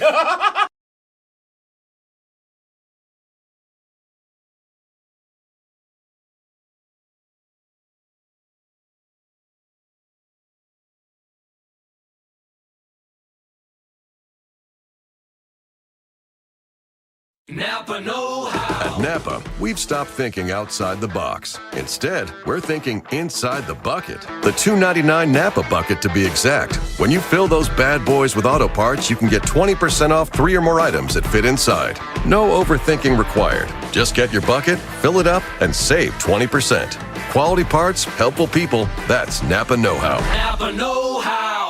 At participating Napa Auto Parts stores, exclusions apply. May not be combined with other offers. Offer ends 7/31/20. Moving 92.5. Brooke and Jubal's second date update. A listener named Tiffany is on the phone for a second date update today, and her email was interesting. She said she wanted us to call this dude back, and she described him as boring. What? So Okay. I don't know why she wants a second date, but I guess we'll find out. Okay. Tiffany, how are you? Hey, I'm good. So, how about this boring guy? What's his name? Well, Mike's his name, but I didn't mean like boring. You know, like cute boring, like a little old-fashioned, a little quiet. Cute boring. I'm Okay. actually hearing stable is what I'm hearing. Is that what you mean, Tiffany? Well, he was very different than any other guy I've gone out with, so maybe, I don't know. Okay. I don't know what stable looks like, but Yeah. it sounds fun. All right, so where did you meet Mr. Boring? I met Mike at a networking event. Oh, that Okay. is boring. Good point. Did he approach you or you him? It was a big gathering in a hotel, and I honestly don't even remember if he introduced himself first or I did. Okay, so it's kind of one of those things where everybody's talking to everybody. Exactly. So what set him apart from the crowd? The fact that he was more boring than everybody else? Right. Like, what made you notice him? Well, I mean, he's good looking, but he also just had like a different vibe, like confident, kind of focused on his career, you know, not like other guys that I've dated, you know, who are just like, for lack of a better word, gamer boys, you know? Right. Okay. Right. So he sounds sexy, if you ask me. Yeah, I mean, I definitely thought he's good looking. I mean, obviously I was interested. We exchanged numbers. And did he know that it was, I mean, since you're at a networking event, like it may have gotten lost in translation that you liked him in a different way. Well, I mean, we texted and called a bit before the date, and like there was some pretty obvious flirting going on. Okay. So you think that he realized that you weren't trying to get together to talk about real estate or something? Yeah, I mean, unless he's very thick. Okay. So what'd you guys do when you actually went out? Well, we met at a park. That's Okay. random. Boring. Wow. For sure. Why a park? He actually had lunch reservations that he had made, but I didn't know about that. And I had just been to brunch with my friends, you know, having some mimosas. So we ended up walking around instead because I had just eaten. Oh, okay. That's kind of a letdown, honestly, if I'm him and I'm like, I plan for lunch and then you show up, you're like, I already ate. Let's do something else. Well, you know, he didn't tell me, and he was actually really cool about it. He just like grabbed something in a coffee shop. We walked around. It was really nice, actually. You know, we like went into an art studio, some little boutiques, and this super cute old bookstore. That sounds fun. Yeah. Still sounds boring. though. Yeah, it sounds super boring to me. I'm sorry. I mean, it was a little boring, but it was like him boring. You know, it's like the old bookstore. It was like him. You know, it's cute. You know, it's quaint. Smells like leather. Old people. Yeah. I love it. Did you guys I like have, your like, what was description. a big moment where you connected? Well, we have a lot in common. We joked and stuff, and I'm a little embarrassed to tell you this, but I did actually try to kiss him at the bookstore, and he said no. Oh, no. But he said it was because, like, other people were watching, and he felt awkward about people watching him. Whoa, but Okay, still so he- saying no Yeah. is... Yikes. He turned know. down your kiss. I don't know. I think that's kind of understandable. Like, it's broad daylight. You're sober in a bookstore. on. I'm not making out with people in that situation either. Well, he was sober. I was mostly sober. Yeah. Oh, yeah, that's okay, right. so you were kind of drunk. So maybe that was it. Maybe the kiss you were going in for wasn't like a normal peck on the lips. You were like kind of drunk and like, let's get down right here in the bookstore. I don't know. I thought I had it pretty well under control, but I could be wrong. Okay. So did you guys end up kissing later on? We didn't. We got to a point where he said he had to go. He said he had dinner with his mom. And, I made a cute joke about it. Like, wow, it's kind of fast for me to be meeting your mom already. And he laughed. He thought it was funny. So I thought that was good. So we definitely ended on, a good note. So what's happened since? Since I've texted him a few times and haven't heard back. Okay, so what do you think could have happened? I don't know. The only thing I can think is that, maybe I was a little tipsier than I thought I was, and he noticed it, and that was a bit of a turnoff. Okay. So I felt like he was, walking his drunk friend around town for a little while. Listen, it's not like he was force-feeding me water and bread or something. Okay, that's good. Yeah. You were, totally hammered at least. But, yeah, that's the only thing I can really think of. Otherwise, it seemed like we had a good time. Okay. All right, well, we'll play a song and then come back and call him and get your second date update, all right?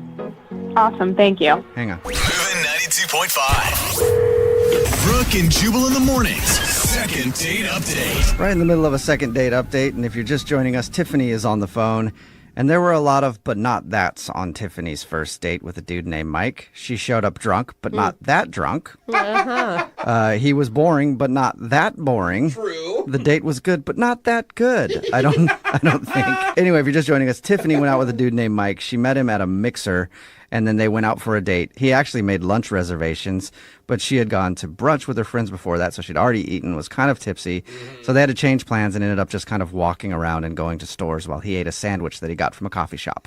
But she says that she really enjoyed it, and he was boring, but in a cute way. Cute boring. And she really wants to go out with him again, but he's not calling her back. Do you have any theories on why he's not calling you back? I mean, like I said, my guess is it was because I was a little tipsy and it turned him off or something. Yeah. But you weren't full on drunk, right? No. Okay. Trust me, if I was drunk, you would definitely know it. I believe that. And Yeah. let's not forget, she did try to kiss him in a bookstore. Oh, that's right. And he actually turned her down and said no because he thought there were too many people watching. Sorry to remind you of that, Tiff. Yeah, thanks. Yeah, no problem. All right, I'm going to dial his phone right now. Here we go.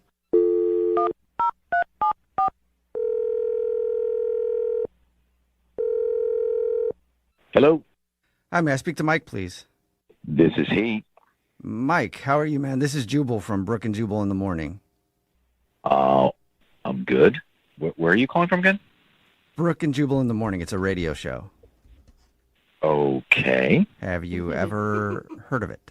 Don't tell me, but no. Oh, sorry. Also, before we get into this, I would like to compliment you on your deep voice, sir. I was thinking Very nice that. voice. Thank you very much. Yeah, We're no in problem. a voice industry. Yeah. It's very satisfactory, though. Yeah. Satisfying is what I mean. It's very satisfying. Okay. Did I win something? No. I'm calling you today, Mike, because we do a segment on this show called the Second Date Update. That's where if you go out on a date with somebody and then end up not calling them back after, they can email us to get you on the phone to try to figure out what happened. Okay. Yeah, have you gone out on a date with anybody that you can think of that might want to call you, like that you haven't been getting back to?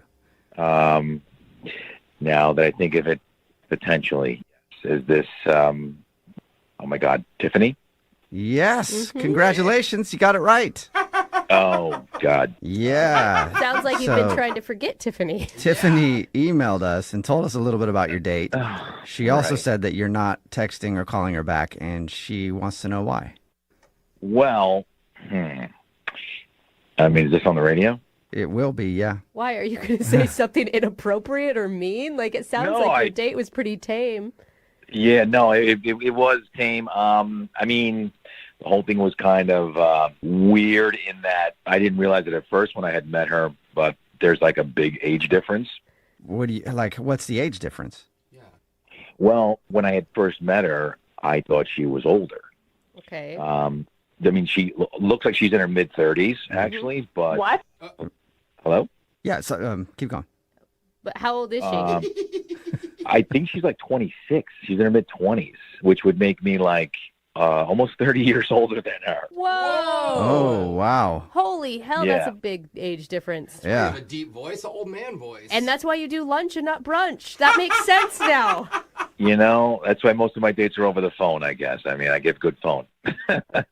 Okay, yeah. What? I don't even get that. It's a good dad though. It's joke good though, or man. something. Yeah. I don't know. Okay, so Yeah. so you thought she was in her 30s, but she's in her 20s. Correct. Okay. Okay. And did you bring that up at all, or did you just kind of dismiss it as like, let's just get through this and I'll be done with it? I just kind of knew it just wasn't worth getting into. I mean, she's very nice. She's fun. She's peppy. A lot of energy. She'd be great friends with my daughter. Yeah, I mean, that was the main thing. But it also seemed like she was looking for, like, financial support, you know, like that. Oh, my God. Stop that. That was me. Sorry. Sorry. No, don't worry about it. Why did you think that? Did she know that you were so much older? Well, I don't know what she thought I was, but I mean, I mentioned that I was retiring, and she actually got excited. She got excited about you retiring, so she definitely, Yeah, like, she's like, so where would you take me? You know, like that kind of thing. Okay. You know, so I just it kind of seemed like it wasn't really going all for the right reasons kind of thing, so. So you think she was just looking for a sugar daddy? Yeah, I mean, that's kind of what it seemed like. Okay. Okay, do I get to talk now? Do I get to chime in? I think you've been trying. Yeah. Hello? Hey, Mike. Yeah. Yeah, I need to let you know that Tiffany's on the other line and wants to talk to you. What? She's been listening to the whole thing. She's been trying to chime in, too. Tiffany, you're not doing very good at being quiet. I'm sorry, but come on. He thought I was in my mid-30s? What? How? Look, Tiffany, I don't know if it was the lighting in the conference room or what, but, I mean, you're very attractive. Don't get me wrong. Yeah, attractive for an older lady, I guess. Oh, my God. Tiffany, is that the that point bad. you're really upset about? Shouldn't you be more upset about him thinking you want a sugar daddy? And 30s is young. Listen, maybe he misinterpreted what I was saying. I was just talking about how, it's challenging that, my parents aren't helping me anymore. I'm just, transitioning out of that and that sort of stuff. Well, no, I mean, you mentioned that your dad cut you off, you couldn't pay rent, and I don't know, it just kind of seemed like you were looking at me for the money kind of thing. So what, you think I'm some kind of gold digger? That's what you think? Well, no, I'm just wondering, I mean, what would a beautiful 26-year-old like you be interested in a guy like me for? Maybe it's because, Mike, I'm sick of messing with the immature man boys that are my own age, and I'm interested in trying it out with someone who has some more maturity. Yeah, someone of retirement age. Tiffany, I appreciate that, but I'm a lot older than you. Mike, stop being so hard on yourself. You are not that old.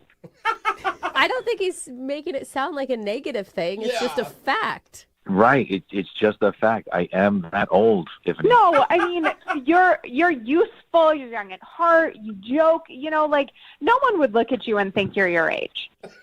No, Tiffany, I think that people would just look at me and know that I'm that age. And I'm fine with it. I'm totally fine with it. I mean, how weird would it be for my family, my friends, your family? I mean, right. I don't know. Mike, age is just a number. It's 21st century. That's not what's important to me. Well, I've accepted my age, and I think that you might have to do. Well, you know what? You shouldn't. You're young. It's not like you have 1 foot in the grave, Mike. Why are you talking like You this? shouldn't accept your age. Don't accept your age, Mike. I mean, I used to think that way as well. I mean, I don't anymore. I don't have to anymore. I'm fine with where I am. But you kept mentioning money and vacations and paying for stuff, and I'm not supposed to have to pay your rent, That's just like normal boyfriend stuff. No, it's not. I don't think paying your rent is normal boyfriend stuff, Tiffany. That's normal life stuff that you do for yourself. I mean, my last boyfriend helped me with the rent. Oh my God, how much older was he? Like, at my age, like 2 years older. Oh, okay. Let me ask you a question. What if I couldn't afford to pay the rent for you? I mean, let's just suppose, What do you mean? Like, that's not the situation. What if I made $40,000 a year and I couldn't pay for your rent? What would I mean? But you don't make $40,000 a year. That's not the point. I'm saying, would you still like me if I wasn't able to do that? Really? Listen, that's not the situation. So, I don't know why we're talking in hypotheticals. Oh my God, Oh my Tiffany. God. Guys, this has been fun. All right, well, hold up. Don't go just yet, man. Give me 1 second. Give me 1 second, Mike. Would you like to go out on a second date with Tiffany? We'll pay for it. Listen, best of luck. I wish you the best. You're a great girl, but I'm gonna decline. Well, Mike, I thought that, you were, a more open person than that. I thought that, I gave you the benefit of the doubt, being a little boring and whatnot. I thought, just in time, maybe you'd open up. It's a generational thing. It's a generational thing, being boring. And that's just really disappointing. So I guess I read you wrong. I understand. All right. Thank you, Mike. Tiffany, I'm sorry you didn't get a second date. Well, you know what? If anyone knows anyone who's quote-unquote age-appropriate and not a gamer man boy, Right. let me know. Someone more your age? Someone in their 30s? I'm not in my 30s.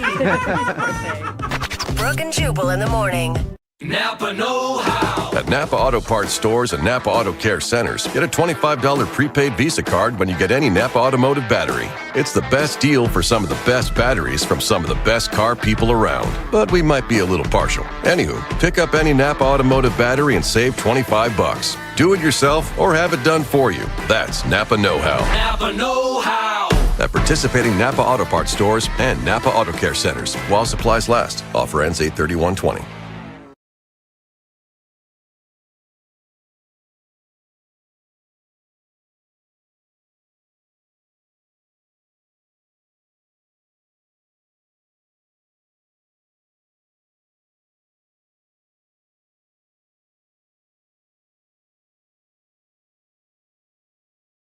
Oh my, would you look at that? My shrubbery is getting long. And there are just leaves piled throughout this yard. Oh, Why, I wish I could get someone to come over here and blow those leaves out and maybe trim my shrubbery. Oh. Did somebody call a landscaper? Sorry if my leaf blower was a little too loud there, ma'am. Oh my, well you did startle me with it. But might you be able to work on my weeds too? Yes, I can, ma'am. Oops, looks like I trimmed a little too close and I just weed whacked your pants off. Oh dear, it looks like you did. How are we going to handle this situation? I got an idea. I got an idea too. Is that another weed whacker, or was that them making out at the end? I think that was them making out. I'm not sure, but that is play-by-play of Olivia's first date. She's on the phone for a second date, and she wants to call a dude named Austin. Austin is a landscaper. He showed up to work on her yard, and she had very lustful eyes. Oh, man. And invited him in for soda, and then they hooked up. They also made plans to go out later that night to a bar, and she showed up to the bar. He was there with his friends, but at a certain point, he just disappeared, and she hasn't heard a word from him. So we're about to get him on the phone and find out what happened. You ready to go, Olivia? I'm ready. Oh, God. my. Yeah, after that reenactment, she's got to be ready. It's like you lived it all over again, didn't you, Olivia? Yeah, a little bit. What's the worst possible scenario right now? They didn't like me, that he just was like, just changed his mind. Yeah, maybe he thought it was cool when you guys hooked up, and then he had to hang out with you at the bar, and maybe he just didn't click with you. Yeah, but that's so low to just leave. I hate that. All right, well, let's find out. I'm going to call him right now and see if we can get your answer. Here we go. Hello? Hi, may I speak to Austin, please?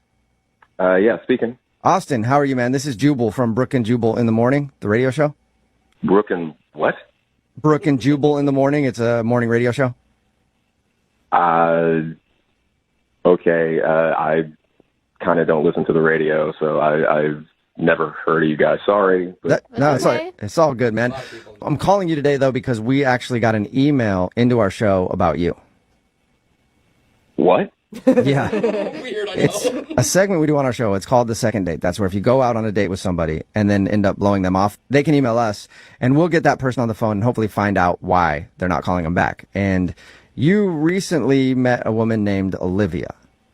Oh. Yeah? Yes. Yeah? Okay, wait a minute. She emailed you about me and her? Yeah. Yeah. She told us about how you came over to work on her house because you do landscaping, right? Yeah, but... Yeah, apparently you do more than that. Yeah, we Full heard, service. We heard you are hot. Yeah. Look, but why would she call the radio show? I don't know, because she wants to see you again. Yeah. She said she really enjoyed your initial experience with her when you came over to work on her house, and then she said she liked hanging out with you at the bar, but you just disappeared, and she hasn't heard from you. Yeah, but I just don't get why she would want to make this business public. I don't think that she's ashamed by any of it. Okay, no. That's not what I mean. What do you mean? I just don't know why she would want that out there. But all right. Sounds like it was fun.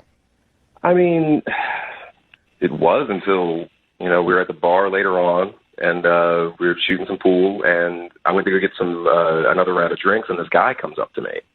Never seen this guy before in my life. Okay. But he bows up on me, and he says, "I know you slept with my wife."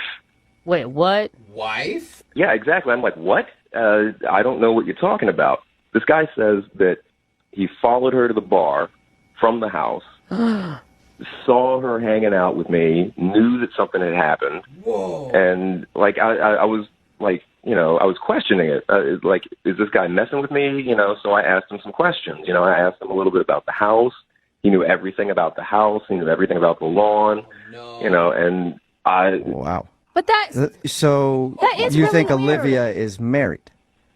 Yeah. So why would she call us? I now have the same questions that you do. Yeah, why would she want this out there? What the? And that's what I'm saying. I have no idea why she would want this out in public unless she, I don't know. But there's got to be more to the story because she would have seen, if she is in fact married, I don't know for sure that I even believe that yet. If she is married, she would have seen her husband at the bar talking to you.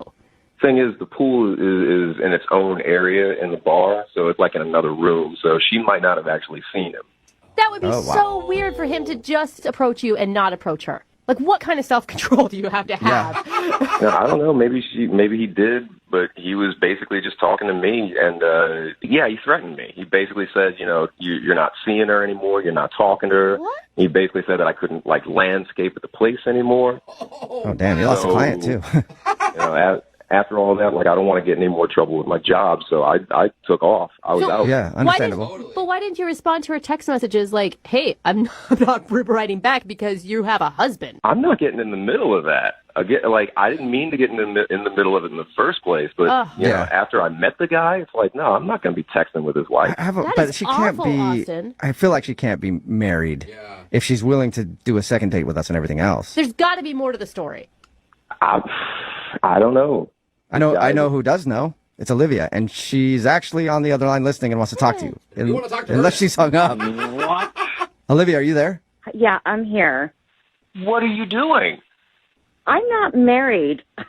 Really? I don't know what you're talking about or who you're talking about. Are you 100% sure? Are you sure? I'm not married. Why would I call them? If I were married, that would be stupid. Yeah. I mean, it's pretty stupid unless you think you're getting away with it. I mean, your husband knows. I don't have a husband. I'm not married. Okay, wait, are you divorced? Do you have a crazy ex-boyfriend? Have you hooked up with anyone else? I don't know who this guy is. But he knew everything about you. In the house. This dude is 5'10". He's got brown hair. He was wearing a plaid shirt. He's got a tattoo on the forearm. Does it say Olivia? Literally, you're describing every guy at the bar. I mean, that's I'm not married. I have no idea. Well, I don't know. It just seemed legit to me. Look, Austin, didn't we have a good time? I mean, that's what you should be thinking about. It was good, right? That part of it, yeah, but your husband also saw that too. What? What? He saw? He was watching? What? When he was talking to me at the bar, he said, "I saw what you did." How could he see? Apparently, they got some sort of drop cam in the house, and he saw it. Olivia, are you married? He set up a camera? What do you mean he set up a camera? It sounds like you know something, Olivia. Yeah, who's he? No, I mean, that's not what I meant. You are lying. You're married. No. You are cheating on your husband. I just meant, who's going to set up a camera in general? I mean, he set up a camera? Who does that? That's what I meant. Okay, it sounds, Olivia, like you just slipped. That's what it sounds like. And how dare you put Austin in that position? And us. It's not what you think. It's complicated. Oh, is it? Okay, so now things are starting to come out a little bit because you misspoke there. You cheater. Olivia. Oh, man. Don't try to paint me as this bad person. You don't know me. Okay, but we don't know you. Yeah, but because we thought you were like just single, living in a house, hooking up with the landscaper, and we find out that you have a husband. You have no idea what my life is like, and it's complicated. There's more to the story. Well, don't bring other people into your mess. Keep your mess to yourself if it's that complicated. You know what? If you were in my shoes, you would have done the same thing. Okay, so now you're admitting it. You have a husband. No. Get out to You just said you would have done the same thing, which means that you cheated on your husband with Austin. No, that I slept with a hot guy is what I'm saying. While married. Yeah. I'm not playing your stupid games anymore. This is over. Oh, my God. Hello? Wow. Hey, Austin. I am sorry, Wow. Austin. I'm Yeah, sorry so- for doubting your story. Sounds like she's sure married, and that dude you talked to was her husband. Listen, like I'm usually all for that kind of stuff, but I don't. Austin, don't say that. Yeah, I can understand that. Oh, that is crazy. The thing is, Austin, you think about it, there's videotape of you out there now. Oh, see, I just don't want to get in trouble with my job. That's the thing. And if my boss found out that I did that again, then he'd be totally upset. Again, Austin. Yeah, man, I think you maybe have learned your lesson now. Yeah. They say love will find you when you're least expecting it. Oh, yeah, they always say that. Which I can tell you is absolutely true. Really? Yeah, I hope so. It You happened can to tell me us? just the other day. I was at the bank trying to get a loan, and before I knew it, I was Frenching the person that runs the vault. Oh my God. It just happened. That does not happen every day. I'll tell you, they really knew how to crank it. Wow. The vault door. How did you get back there? Anyway, my point is you never know when love's going to come pounding on your door. Oh, wow. And apparently, that's what happened with one of our listeners, Valerie. Love just came and found her. Valerie, Valerie, how you doing? you end up with a vault guard too? It was such a vault guard, yes. Oh. Wow. Wow. I mean, did you, like you said that in a very sensual way. too, Valerie. Tell us about this vault guard and where you met him. God, I need to switch banks. So this was a couple weeks ago. I'm just at home fixing dinner, casual night in. Okay. And he just burst through your front door and was like, I love you. Was the Kool-Aid man? Kiss me now. Oh, yeah. More of a subtle entrance than the Kool-Aid man. Okay. I get a text, my phone dings, Okay. and it just says, hey, it was fun hanging out with you last night, but next time I'm drawing the number from the raffle. Random. Sounds like a senior citizen event that somebody was at. Were you at a raffle? No, I was just home the night before. I mean, Oh, so it's just like a wrong number. exactly. Gotcha. Did you respond to that? I did. I usually don't, but there was something so, I don't know, unusual about it. So I just I responded. thought you were going to say charming. Thank God you didn't. It was unusual. So what did you say? So I said, well, unless you were hiding in my closet last night, I wasn't the one with you. Okay, you don't want an was a answer little that's like, weird. I was. Yeah. Funny you should mention. Funny. Go back to your closet right now. What did he say? It was just very embarrassing for him. You know, he's like, oh my gosh, I'm sorry. I must have a bad number. I'm sorry to bother you. And I was just like, well, it's okay. He just kind of kept responding. So we ended up text chatting for a while. Oh. And all of a sudden he hits me with, are you single? What? Whoa. At this point, he'll just take anybody Straight that's to the single. point. He's just like, please. Yeah. She's actually responding. This is my 11th wrong number. Please, somebody be single. Oh my God. It did sound a little desperate. But, I mean, we were getting along. It was like playful banter between us.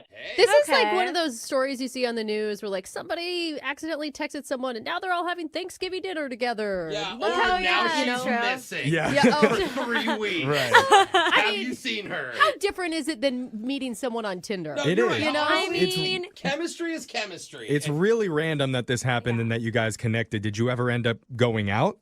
Well, yes.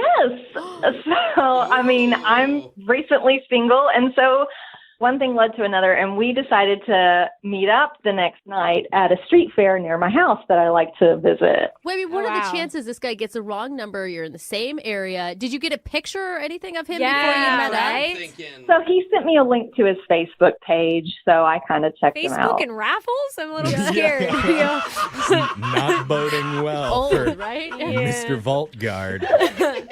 Did he turn out to be a winner, or what happened when you showed up and met him? He was really cute and very sweet. It was a lovely night walking around, checking out the food vendors. We had the roasted buttery corn and How was the chemistry between you? No, mean, I want to know like more about corn the. Tell me about reviews, the corn. Get into all the corn. It was buttery. Oh, yeah. Okay, no, we're good. Salt and pepper, a little paprika on there. Okay. Oh my god. Okay. Yeah. Woo! It's getting hot, so Oh let's my keep going God, with the you date. guys. Tell me more about the guy. Well, I don't even know his name yet. What is it? Dave. Dave. Okay. Did you have anything in common with Dave? Well, he had such a great sense of humor. We were just clicking. It was very easy to talk to him, lots of flow. Great. That's a great feeling. What was the biggest highlight of the date for you? Biggest highlight was we went and got matching henna tattoos. Henna tattoos. Wild children, aren't you? I did that in Wild middle child. school. Yeah. Yeah. That's kind of cute, though. This You're is gonna last like 2 weeks. Maybe. Okay. That's kind of cool. Yeah. How did the date end? He dropped me off back at home, and there was a lovely kiss, Oh, there if you was. must know. Dude, Yes. and this guy isn't calling you back? It sounds so good. Well, here's what I keep going back to is apparently he had been out the night before with somebody else. And I don't know if maybe he reconnected with Raffle Girl. Maybe he texted the wrong number again. He just kept going down the He just- line. I have so many dates by accident. Yeah. It sounds like the main way he meets women. It could be his MO. I don't know. That's unattractive, though. Like, I've had girls ask me out, and then you see them going on a date the next night, and then a week later, That's you're what like, dating is, I know, but right? you still don't like Gotta to see play the it. field. Totally, Yeah. I get it, but it's still not nice to know you're one in line. Yeah, play the cornfield. Yeah, well, you need to form your own Enough with the line, corn. right? Like, you each need a line. Well, not all of us are attractive enough to have our own lines, Brooke, okay? Well, here's what we're going to do, Valerie. We're going to play a song. We'll come back. We'll call Dave for you, and we'll try and get you your second date, okay? Okay, great. All right, hold. One wrong phone number could lead to Mr. Oh, so right. One of our listeners, Valerie, met a guy named Dave after he sent her a text that was meant to go to somebody else. But they ended up connecting after she approved his Facebook picture. Yeah. And then they went to a street fair together. They ate some seriously delicious sounding corn. We spent a lot of time on the corn. Too I'm much not on the really corn, actually. sure. No, not nearly enough time on the Our corn, if you listeners ask are me. texting in about the corn, too. Everybody loves corn. Yeah. Okay. Corn is sexy. Anyway, they even got matching henna tattoos. But after their date, their connection has suddenly gone stale, like a bag of old buttery corn, Okay. which I would Here we still go. eat, It's not working. but I wouldn't be quite as excited No. about Yeah. it. Anyway, that's why Valerie's reached out to us. Corn. Corn, we help her. That's the question. Valerie, what do you say? I would love for you to help me. Oh, my God. Oh, yeah. Yeah. I couldn't dig it. Stop! I mean, here's the thing, Valerie. You must, I mean, not, this is going to sound bad, but I'd be really disappointed because you have like this kismet situation where you meet this guy and then you guys end up kissing at the end of the night and everything seems to be going in the right direction. And then you've heard nothing from him. Well, technically, we texted the next day. Oh, you did? Okay. Oh, I didn't know that. And what Oh. did he say? He seemed very interested in meeting up again. Huh. Oh. That's weird. Yeah. So that's why I keep thinking, like, I don't think it was something that happened on the date. Like, it must be something that's going on in his personal life. Okay. And how long ago did this happen? Like, how long ago was the date? 5 or 6 days ago now, I guess. Okay. Mhm. All right. Okay. Have you tried the classic corn approach and stalk him? Oh my God. How long have you been waiting for that moment? The entire Why are there intro. so many corn jokes? Because they're gold.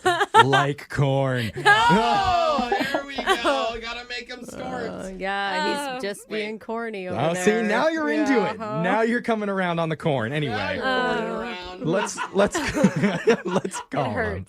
Everybody's shaking their head in studio. I don't understand. Yeah. You guys just aren't as big of fans of corn. Okay, Valerie, are you ready to do this? Yes. All right, I'm going to dial Dave's phone number, and we're going to try and get your second date. Here we go.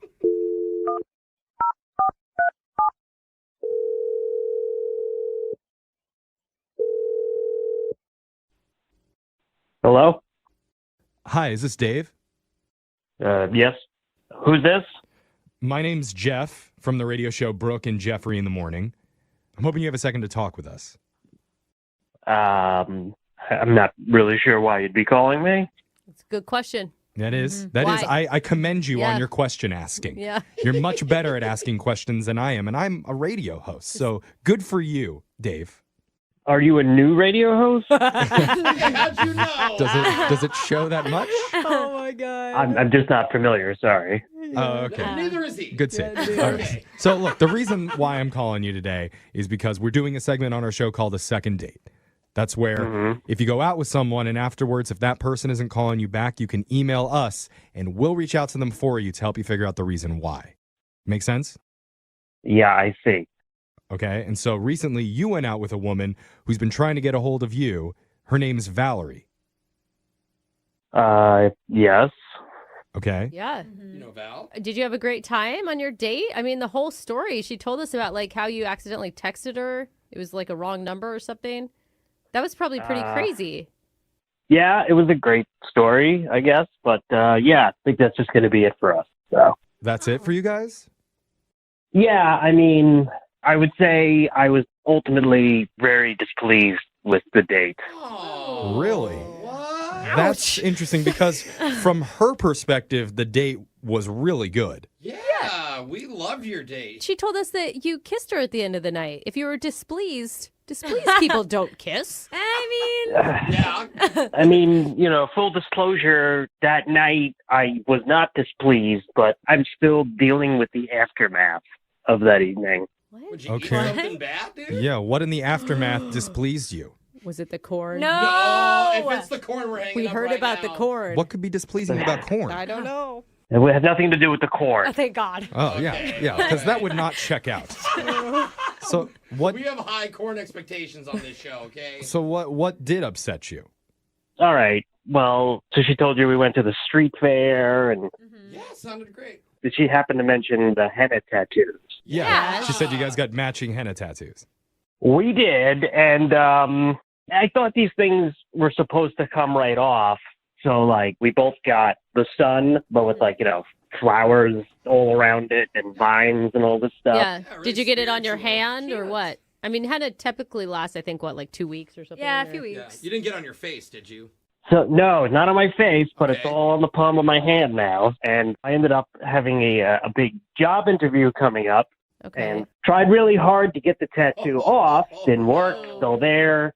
So I go to this job interview, and the employer is sort of a big conservative guy and sees this thing on my hand. And it's like, flowers, what kind of sissy boy are you? I Is he know. that type of dude? A real man gets corn on his hands. Why wouldn't you just explain, I got a henna tattoo, it'll come off in a week? Like, that shouldn't be an issue. You know, it just felt weird to me to try to explain that, and I almost didn't want to bring attention to it, even though he clearly saw it. I just felt very screwed in the whole situation. Okay, well, Yeah, did you tell her about your job interview before you agreed to get the tattoo? No, I did not. Well, how can you blame her for that? then? right, again, with Jeffrey on that one. How is that on her then? She said she had had them before, but I hadn't, so it would be nice to get a heads up. Yeah, oh, man. Well, I'm sorry that she didn't give you a heads up on that, man, but I'm going to give you a heads up right now and let you know Valerie's on the other line listening, and she wants to talk to you. Oh, great. Dave! Dave! Oh, hey, you're on the phone. Yes, I am Great. on the phone. This is about the henna? I mean, it's really all I've been able to think about the whole week now. It just kind of soured and ruined everything. I'm sorry. Look, if you had just told me the next day while we were texting that it hadn't come off, I would have told you put lemon juice on it. That fades it right off. Oh, is that? Oh. The acidity. Well, Is that that's true? knowledge I would have liked to have had beforehand, but thank And you. smell like lemons, bro. So honestly, Definitely. instead of ruining things, she could have saved things for you, Dave, if you would have given her a chance. Yeah, all of that happened afterwards. Like, if she would have just given me a heads up beforehand, none of this would have happened. I mean, Valerie, why didn't you foresee that he was going to have a job interview in a few days and warn him? Exactly. I'm not a psychic. I had no idea he had some big interview coming up. Yeah. Dave, did you get the job, though? No, I did not get the job, and, like, that was kind of my dream job. You know, I don't know when I'm going to get another opportunity like that. Oh, man. So you're just Yikes. mad. It's not Valerie's fault. You just need to blame someone because you're upset. Well, you can't tell me how to feel, first of all, and you know what? It is her fault. What about the henna artist? Didn't they tell you? Yeah, Like, you could exactly, blame Jose. them. Well, they didn't pressure me into getting it like she did. Oh my gosh. What about yourself? Valerie, how do you feel hearing all of this? Do you feel blindsided? I mean, I'm sorry that you didn't land your dream job, but I'm offended that you would blame this on me. Yeah. Oh, okay. So you're saying sorry. It took you a few minutes, but you eventually got there. Oh my gosh. Well- That's a lot of red flags right now, Valerie. I also want to say that I'm sorry that you didn't land your dream job, but you know what's never ruined a job interview is corn. Never. What? And that's why I would love to send the two of you out on a second date, maybe to a cornfield, to some sort of corn palace. Or a movie with popcorn. Popcorn, whatever it is, corn needs to be involved because it'll make it so much better. No henna tattoos at all, and we'll pay for it. Even if it's of corn. Hey, you know what's funny to me? That you guys think you're funny. I'm glad that we're on the same page, that we all think that we're funny. I don't think that you're funny. Oh. Are you talking to me or are you talking to Dave? Yeah, I was talking to Dave, Jeff. It's a blanket statement. Whoever wants to accept it can accept Look, it. we're funny, Jeff. I think you're funny, Jeff. Thank you, Valerie. You really don't have to say that. I'll take it. Okay, and let me just ask you straight up. Would you like to go out on a date with Valerie and we'll pay for it? Is she truly sorry for doing that? I don't know. Let's Valerie. No, I'm not sorry. Thank you, Valerie. Thank you, Valerie. All right. Well, then I'm going to lean towards no. So. I have a feeling Valerie didn't want to date anyway at this point, I'm guessing. Look at that. In the end, the wrong number turns out to be just wrong. Sounds about right. It was. That sounds. I was waiting for the corn. Yeah. No, I'm done. I'm retiring the corn. All right, enough with the corn. It's not working for you guys. How dare you, Dave? Moving 92.5. Brooke and Jubal's second date update. You know what I found that women absolutely love? This isn't going to be good. Yeah, awkward mustaches. No. They dig God, it they're so gross. much. Totally not. We've got Carl on the phone with us right now. Carl actually met a girl online. His email for a second date update said that he's concerned his mustache for Movember might have turned her off a little bit because it looks different than his profile picture. They met on a dating website. Because it looks different or because it looks kind of pervy? Yeah, Hey, how it's does for good cause, It you is- guys. I know, Come on. but hey, there's got to be attraction on a date. If anybody doesn't know what Movember is, guys grow out their facial hair for prostate cancer awareness. Carl is apparently doing that, right, Carl? Yeah. How's your mustache look? Is it really bad? No, it's not really bad. I mean, I'm not tonsilic or anything, but it's not, it's not bad. It's just, it's just not as thick is all. Carl, would you use the word wispy to describe it? I'll plead the fifth on that. Then that's bad. So your email said Gross. that you were concerned the girl you went out with, Rachel, might have been turned off by your mustache because it looks different than your profile pic on your dating site. Did you tell her that it was for Movember? Yeah, I mean, I think everybody knows about Movember, don't they? I mean, it's kind of like it's a movement, like it's kind of a big deal. What was like the main thing that attracted you to her profile? Yeah, so on the dating site, we had like a 97% match. If she was any closer, she'd be my mirror from Justin Timberlake, Wow. Wow. Quoting JT. Yeah. Maybe that's the problem. Maybe that's why she's not calling you back. You quote Justin Timberlake. If it was any closer, she would have grown a mustache. Okay, that would have been bad. So how did the date go with Rachel? No, I mean, I thought it was a good date. She was a little bit prettier than she looked on her profile pic, so I got a little bit nervous. But, like, you know, I think it still went smooth. You know, I mean, at one point I spilled a little bit of wine on myself, but, you know, that was after a couple glasses. So, I mean, we weren't, like, wasted or anything. Right. So you took her out to wine and diner, Carl. What was, like, the most memorable moment on your date? I don't know. I just felt like a connection. Like, we were, like, looking in each other's eyes. We were smiling a lot. You were stroking your mustache. Oh, come on, man. Boo. No, man. It was cool, you know? Like, we were just getting along. Like, I felt a connection, you know? Like, it was genuine. It was authentic, I thought, you know? Okay. Did Carl just boo you? I don't know what he did. Okay. Talking about stroking my mustache, man. Come on. All right. So how did the date end then after everything was done? It went well. You know, I walked her to the cab and we kissed, you know.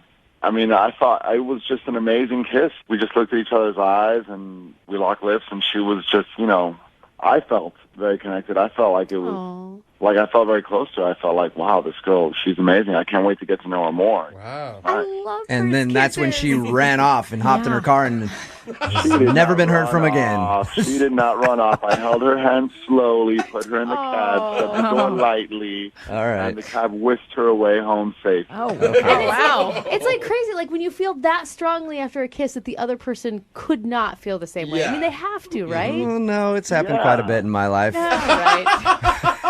It takes two, man. Come on, it takes two. Well, we're going to play a song. Come back, call her, and get your second date update, okay? Cool. All right, man, hang on. Moving 92.5. Brooke and Jubal's second date update. Remember, if you want a second date update, all you have to do is email us, brookeandjubal@moving925.com. We will call the person who didn't call you back, like we're about to do for Carl. Carl wants us to call Rachel. They met online, had a good time on the date. He's a little concerned she might have been turned off by his mustache that he's growing for Movember. I think Movember's probably a bad month just to date in general for guys. So, Carl, maybe you timed it a little wrong. My best friend really does call it No Sex November because her husband's growing one and she cannot stand it. Yeah, but they're married. So a good point. It's no sex all the time. Yeah. Right? That's okay. No Sex 2013. Yeah. That's not true. All right, Carl, we're about to call her right now. Is there anything else that you thought of while you were waiting that could have turned her off? I can't think of anything now. Maybe it's your enthusiasm, Carl. Maybe what? Your enthusiasm. Oh, come on. I want to find out what's going on. I'm like nervous. I'm sorry, okay? It's okay. I'm That's just all right. giving you credit. Yeah, I'm just trying to find something else to rip on you about before we call her. All right. Okay, we're going to call her right now, see if we can get her on the phone and get your second date update, okay? Cool. Thank you. Yeah, hang on.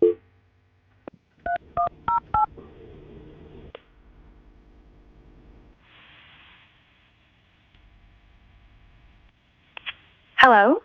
Hi, is this Rachel? Yeah, this is me. Hey, Rachel, how are you? This is Jubal from Brooke and Jubal in the Morning. I'm moving 92.5. Hi. How's it going? Good. Why are you calling me? You recently went out on a date with a friend of mine. Okay, and And- you're calling me because of that? Yep, because he went out on a date with you, liked you a lot, but you haven't been calling him back, and he wanted me to call you and ask why. On the radio? Yep. Okay. The guy that I'm talking about, his name is Carl. Do you remember going out on a date with Carl? Oh, Carl. Oh, no. That was a bad Nice guy. Oh. Kind of Yeah, an real- awkward, Real nice. kind of an awkward mustache for Movember. Yeah. It's all coming yeah, back to you. I mean, yeah, I remember Carl. Okay. Is there any reason why you don't want to go out with Carl again? I don't think that we really clicked, I guess. I don't know. Were you not attracted to him? He's fine. He's not bad looking, he's nice. Was it his creepy mustache for Movember? No. Okay. It was bad, though, wasn't it? It was not good. Yeah, he just should not. I totally appreciate November. It's a great thing, but some people just should not do it. Yeah. Well said. You kissed him at the end of the night, though. He told us that. Yeah, he told you. Yeah. Yeah. It's not the way he looks, it's just sort of like how he is. Is he awkward? I will just say that Carl is a hugger. What? A hugger, like as soon as you met him, he hugged you and that scared you away? Like when we did meet, like I went out to shake his hand and he just sort of like brought me in for like a big, like 20-second hug. 20 That's too long. That's a long hug, though. But come on, you ended up swapping spit with him at the end of the night. That can't be a deal breaker. No, the hug was whatever. It was like a long hug, but then at the same time he was like whispering in my ear, like being like, like, oh, I'm so glad we finally get to do this. I kind of strange. I support the hug. I don't support the whispering. He like hugged our waiter at the end of dinner. Really? I do that. He said that you hug your waitstaff? I mean, if we like connected, That's weird. I've hugged 8 people years of before. serving, maybe once have I been Yeah. hugged, and it was probably my mom. I mean, maybe Nobody they were, like, hugs their waitstaff, Brooke. what if they were like joking around? Yeah. What if you like really made a connection with that person?